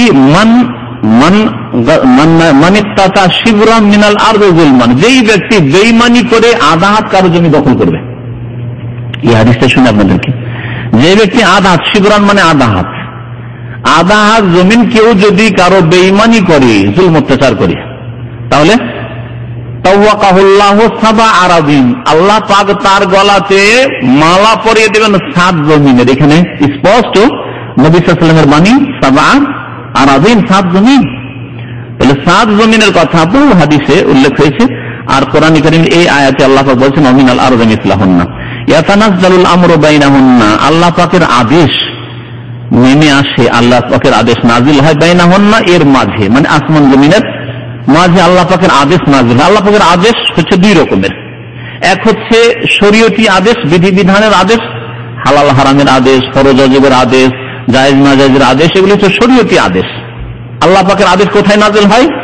আসমান এবং জমিনের মাঝখানে নাজিল হয়েছে আম্বিয়া ও রাসূলগণের মাধ্যমে, কোরআনুল কারীম নাজিলের মাধ্যমে, তার আগে যে কিতাবগুলি নাজিল সেগুলির মাধ্যমে। ইয়াতানাজ্জালুল আমরু বাইনাহুন্না। আর একটি আদেশ হচ্ছে আল্লাহ পাকের আমরে কওনি, সৃষ্টিগত আদেশ, সৃষ্টিগত আদেশ। সেটা হচ্ছে আল্লাহ পাক কোথায় কি করবেন, কখন কি করবেন, কোন জাতিকে উত্থান দেবেন, কোন জাতিকে পতনে নিয়ে যাবেন, কোন জাতিকে আল্লাহ পাক রব্বুল আলামিন হালাক করবেন, কোন জাতিকে আল্লাহ পাক গরিব করবেন, আমির করবেন, কাকে আল্লাহ পাক নেতৃত্ব দেবেন, কাকে আল্লাহ গোলামি দেবেন, কখন কাকে সুখী করবেন, কখন কাকে দুঃখী করবেন, কখন কাকে ব্যাধিগ্রস্ত করবেন, এগুলি হচ্ছে আল্লাহ পাকের আমর, আদেশ। আল্লাহর আদেশ যে একে রোগাক্রান্ত করা, একে আযাব দেওয়া, একে সুখী করা, এই অভাবে আছে এর অভাব দূর করা, সমস্ত আল্লাহ পাকের আদেশ। কুল্লা ইয়াউমিন হুয়া ফি শান, আল্লাহ পাকের প্রত্যেক দিন নিজের কাজে লেগে আছেন, যেমন আল্লাহ পাক কোরআনে কারীমে বলেছেন। তো এখানে আমর মানে 2 আমরি, আল্লাহ পাকের আদেশ নিষেধ মানে শরীয়তি আদেশ নিষেধ, এবং আল্লাহ পাকের আদেশ মানে আল্লাহ পাকের সৃষ্টিগত, সৃষ্টি করা আদেশ। আপনার ঘরে ছেলে দিতে হবে আল্লাহকে, আল্লাহ দেবেন, এটা আল্লাহ পাকের আমর, সৃষ্টিগত। আল্লাহ পাক আপনাকে মেয়ে দেবেন, আল্লাহ পাক আপনাকে স্ত্রী দেবেন, আপনার বাড়িতে কেউ মারা যাবে, আপনার ছেলে মেয়ে মারা যাবে, ইত্যাদি, সুনামি আসবে, ভূমিকম্প হবে, সমস্ত আল্লাহ পাকের সৃষ্টিগত আদেশ। ইয়াতানাজ্জালুল আমরু বাইনাহুন্না, যা নাজিল হয় আসমান জমিনের মাঝখানে। আসমানে আল্লাহ পাকের, আসমানের উপরে আল্লাহ পাকের আদেশ রয়েছে ফেরেশতাদের ক্ষেত্রে। লিতালামু, যাতে করে তোমরা জানতে পারো যে আল্লাহ আলা কুল্লি শাইইন কাদির, আল্লাহ পাক সর্বশক্তিমান, সবকিছুর উপর ক্ষমতাবান আল্লাহ পাক। এই জন্য একমাত্র আল্লাহর আদেশ নাজিল হচ্ছে দুনিয়াতেই, শরীয়তি আদেশ একমাত্র আল্লাহর, ইনিল হুকমু ইল্লা লিল্লাহ।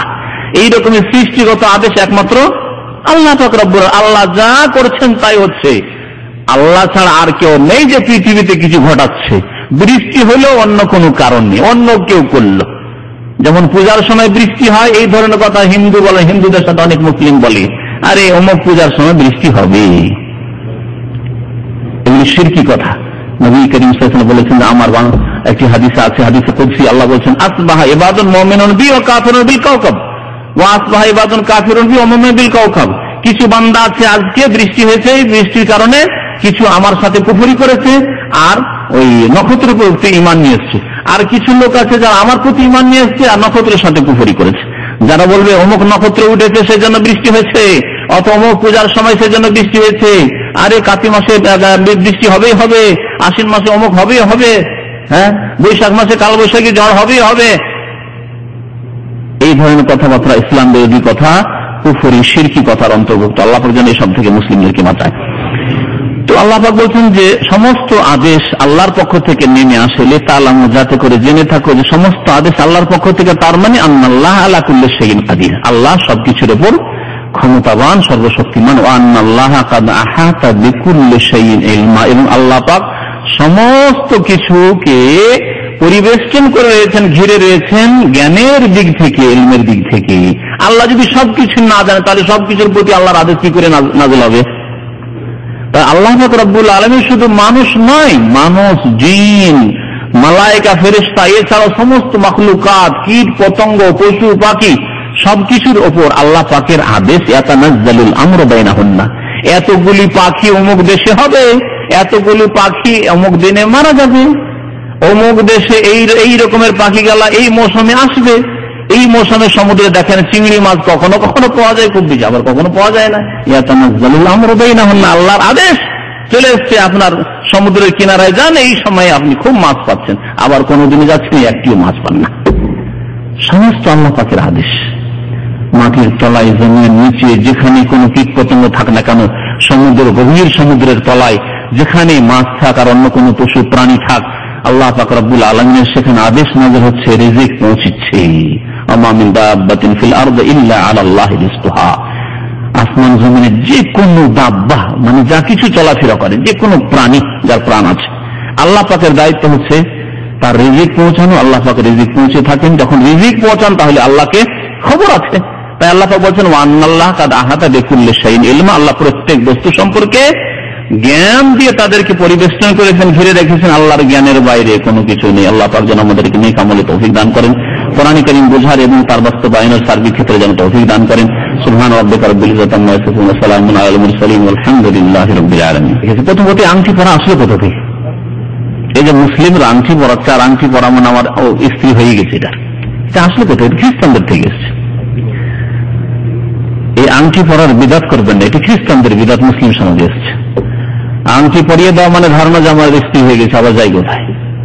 তারপরে আংটি পরাতে যায়, এর সাথে অনেক নাজায়েজ কাজী আছে। আংটি পরায় ওই ছেলে, যে ছেলে বর হবে আগামীতে, সে নিজে আংটি পরে, তার জন্য স্পর্শ করা কোথায় জায়েজ, হারাম স্পর্শ করা। তো এই বহু নাজায়েজ কাজ বিয়ের ক্ষেত্রে হচ্ছে। তোমায় জিজ্ঞাসা করছিলেন যে আংটি পরিয়ে দিয়েছে, তারপরে হয়তো মেয়ের বাবা বিবাহ দিচ্ছে না, তখন ওর মেয়েকে নিয়ে গিয়ে পালিয়ে গিয়ে বিয়ে করেছে, না, এই বিবাহ জায়েজ নয়। বিবাহ ওলি ছাড়া বিবাহ জায়েজ নয়। লা নিকাহ ইল্লা বিওলি, ওলিকে যা করেছে গুনার কাজ করেছে, আর এর সহবাস হয়ে থাকলে সব হারাম কাজ করেছে। সুতরাং এখন ওই ওলিকে নিয়ে গিয়ে রাজি করে যদি বিবাহ পড়াইতে পারেন তো ঠিক আছে, আর না হলে যার মেয়ে তাকে ফিরিয়ে দিতে হবে। লা নিকাহ ইল্লা বিওলি, এর আগে বলা হলো যে ওলি ছাড়া বিবাহ হয় না।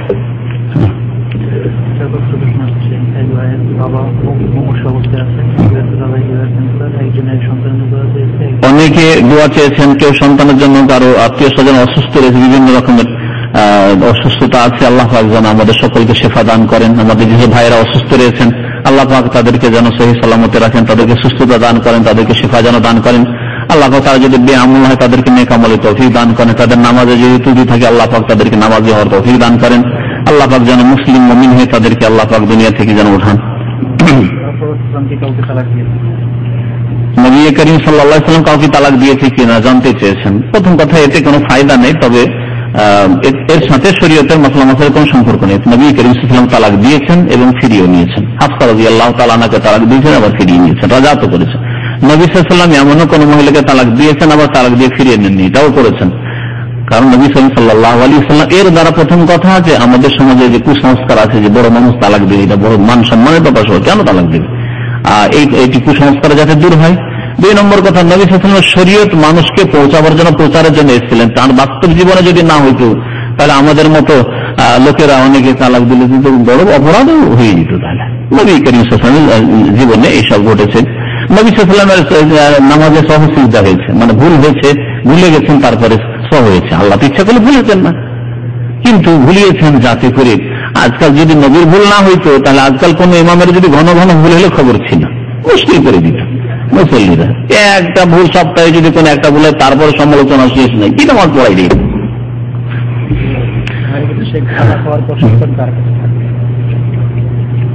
এসব মানে লম্বা মশলা, ওইসব মশলা পরে থাকে। স্ত্রী তালাক দেবে না, স্ত্রী তালাক পশ্চিম আইন, স্ত্রীর হাতে তালাক নাই, তালাক পুরুষের হাতে। তবে স্ত্রী তালাক নিতে পারে খোলা, যদি দেখে যে এই স্বামী জালেম স্বামী, বেনামাজি, নামাজ মোটেই পড়বে না, অথবা চরিত্রহীন স্বামী, জেনা করে, মদ খায়, অথবা এই স্বামী আরো অন্য নাজায়েজ কাজ রয়েছে, এক কথায় এই স্বামীর সাথে তার আখলাক চরিত্রের কারণে অথবা তার বেআমল হওয়ার কারণে, ঈমান আমল ভালো নেই অথবা তার চরিত্র ভালো না, এই অশান্তি করে এর সাথে থাকা যাবে না, তাহলে তালাক চেয়ে নেবে। সে যদি সরল মনে তালাক দিয়ে দেয় ভালো কথা, না হলে কোর্টের আশ্রয় নেবে। আর যদি ইসলামিক আদালত না থাকে তো সালিসের আশ্রয় নেবে। গ্রামবাসী যদি করে পৃথক করে দিতে পারে, বিবাহ বিচ্ছেদ করে দেবে। খোলা তালাক অথবা বিবাহ বিচ্ছেদ ইখতিলাফি মাসলা, যাই হোক, কিন্তু খোলার এখতিয়ার আছে। সেই ছেলেকে বাধ্য করা হবে তালাক দিতে, যে ছাড়ো যদি এরকম পরিস্থিতি হয়। কিন্তু তালাক দিয়ে দেবে যে তোমাকে তালাক দিলাম গেলাম স্ত্রী, এটা না ইসলামে, এরকম না। তার বাবাকে বলবে যে আমি এই স্বামীর কাছে থাকবো না, এই খোলার ব্যবস্থা করে দেন। তার বাবা তখন হয় আলেম আলমাকে বলে, গ্রামের লোকজনকে বলে বিচার সালিসের মাধ্যমে খোলা বিচ্ছিন্ন করা, না হলে কোর্টের আশ্রয় নেবে। কোর্টের পার্সোনাল ল আছে, যদি ইসলামিক আইন না থাকে, কিন্তু বিবাহ তালাক এসব মাসলা মাসাইল ওয়ারাসাত মিরাজ এই বিষয়গুলি যেগুলি পার্সোনাল ল বলা হয় সেগুলি আছে আজকাল কোর্টে। মানব রচিত বিধান যেখানে ফয়সালা হচ্ছে সেখানেও আছে ইসলামী শরিয়া মোতাবেক, যদিও ইসলামী শরিয়াতে কিছু ভুলভ্রান্তি আছে, কিন্তু আছে, কোর্টের আশ্রয় নেওয়া যেতে পারে। নেকাহ যখন বাতিল, তখন কোর্ট ম্যারেজ হওয়ার পরে সতর্কতা হচ্ছে যে বিবাহ আবার করিয়ে নেবে। তবে কিছু আলেমারা বলছেন যেহেতু কোর্ট বিবাহ করিয়ে দিয়েছে, কাজী বিবাহ করিয়ে দিয়েছে, মুসলিম কাজী যদি বিবাহ করায়, মুসলিম হাকিম মুসলিম জজ যদি বিবাহ করিয়ে দেয়, আর তারা যেহেতু কোন বিশেষ একটা মযহাবের উপর, যদি হাদিস বিরোধী ফতোয়া বিশেষ মযহাবের উপর আমল করে পড়িয়েছে, সেজন্য সেই বিয়ে হয়ে যাবে, কিন্তু জেনে শুনে যাবে না। যারা মাসলা জানে যে বিনা ওলিতে বিবাহ হয় না, তাদের জন্য যাওয়া যায় না। যারা জানে না গিয়েছে বিবাহ হয়ে গেছে, ওই রকমই যেমন মুশরিকদের আমলে যেসব বিবাহ হয়েছে, নবী সাল্লাল্লাহু আলাইহি ওয়াসাল্লাম কি ইসলাম কবুল করার তাদের বিয়ে পড়িয়েছেন, ওই আগের বিবাহটি তারা থেকেছেন। তো আগের বিবাহ শুদ্ধ। হিন্দু তরিকাতে কেউ যদি বিবাহ করে, স্বামী স্ত্রী দুজনে মুসলমান হয়, তারপর নতুন করে বিয়ে পড়িতে হয়ে যাবে, বলেন দরকার নেই। কারণ মক্কার মুশরিকেরা আগের তরিকাতে বিবাহ করেছিল, সবাই স্বামী স্ত্রী একসাথে এসে মুসলমান হয়েছেন, তাদের বিবাহতে সাব্যস্ত রাখা হয়েছে, তাদের ছেলে মেয়ে সব হালাও, কারণ তাদের তরিকাতে তারা বিবাহ করেছিল। তো তবে সতর্কতা হচ্ছে বিয়ে পড়িয়ে নেওয়া, কারণ নবী সাল্লাল্লাহু আলাইহি ওয়াসাল্লাম নিকাহকে বাতিল বলেছেন, যদিও বিশেষ কোন মাযহাবের আলোকে তারা এভাবে কোর্টে বিয়ে পড়াচ্ছে এবং মহাদেশে। নাবালিকা মেয়ে বিবাহ বাবা দিতে পারে, তবে সাবালিকা হলে তার ইখতিয়ার আছে। সাবালিকা হওয়ার পর যখন হুঁশ জ্ঞান হয়েছে, দেখছি যে আমার স্বামীটা তো ভালো না, তোমার স্বামী তো আমার অনেক সময় হয় কি ছোটকালে বিয়ে দিলে, এরকম ঘটনা আমাদের এলাকায় ঘটেছে। ছোট জীবনে বিয়ে দিচ্ছে, আর পরে হলে মেয়ে বড় হয়ে গেছে, ছেলেটাই ছোট হয়ে গেছে, যদি পছন্দ না হয় সাবালিকা হওয়ার পরে, তাহলে তাকে পুরো ইখতিয়ার দেওয়া আছে। ফাখাইয়ারাহা রাসূলুল্লাহ সাল্লাল্লাহু আলাইহি ওয়াসাল্লাম, ইখতিয়ার দিয়েছেন, তোমার ইচ্ছা হলে তোমার বাবা যে বিয়ে পড়িয়েছে তাদের থাকো, আর না হলে তুমি ছাড়া নিয়ে নাও, ইখতিয়ার দিয়েছে সাবালিকা হওয়ার পরে। নামাজের বুকের উপর হাত বাঁধা সহিহ হাদিস, এটাই করবেন, সহিহ সুন্নাতে আমল করার চেষ্টা করবেন।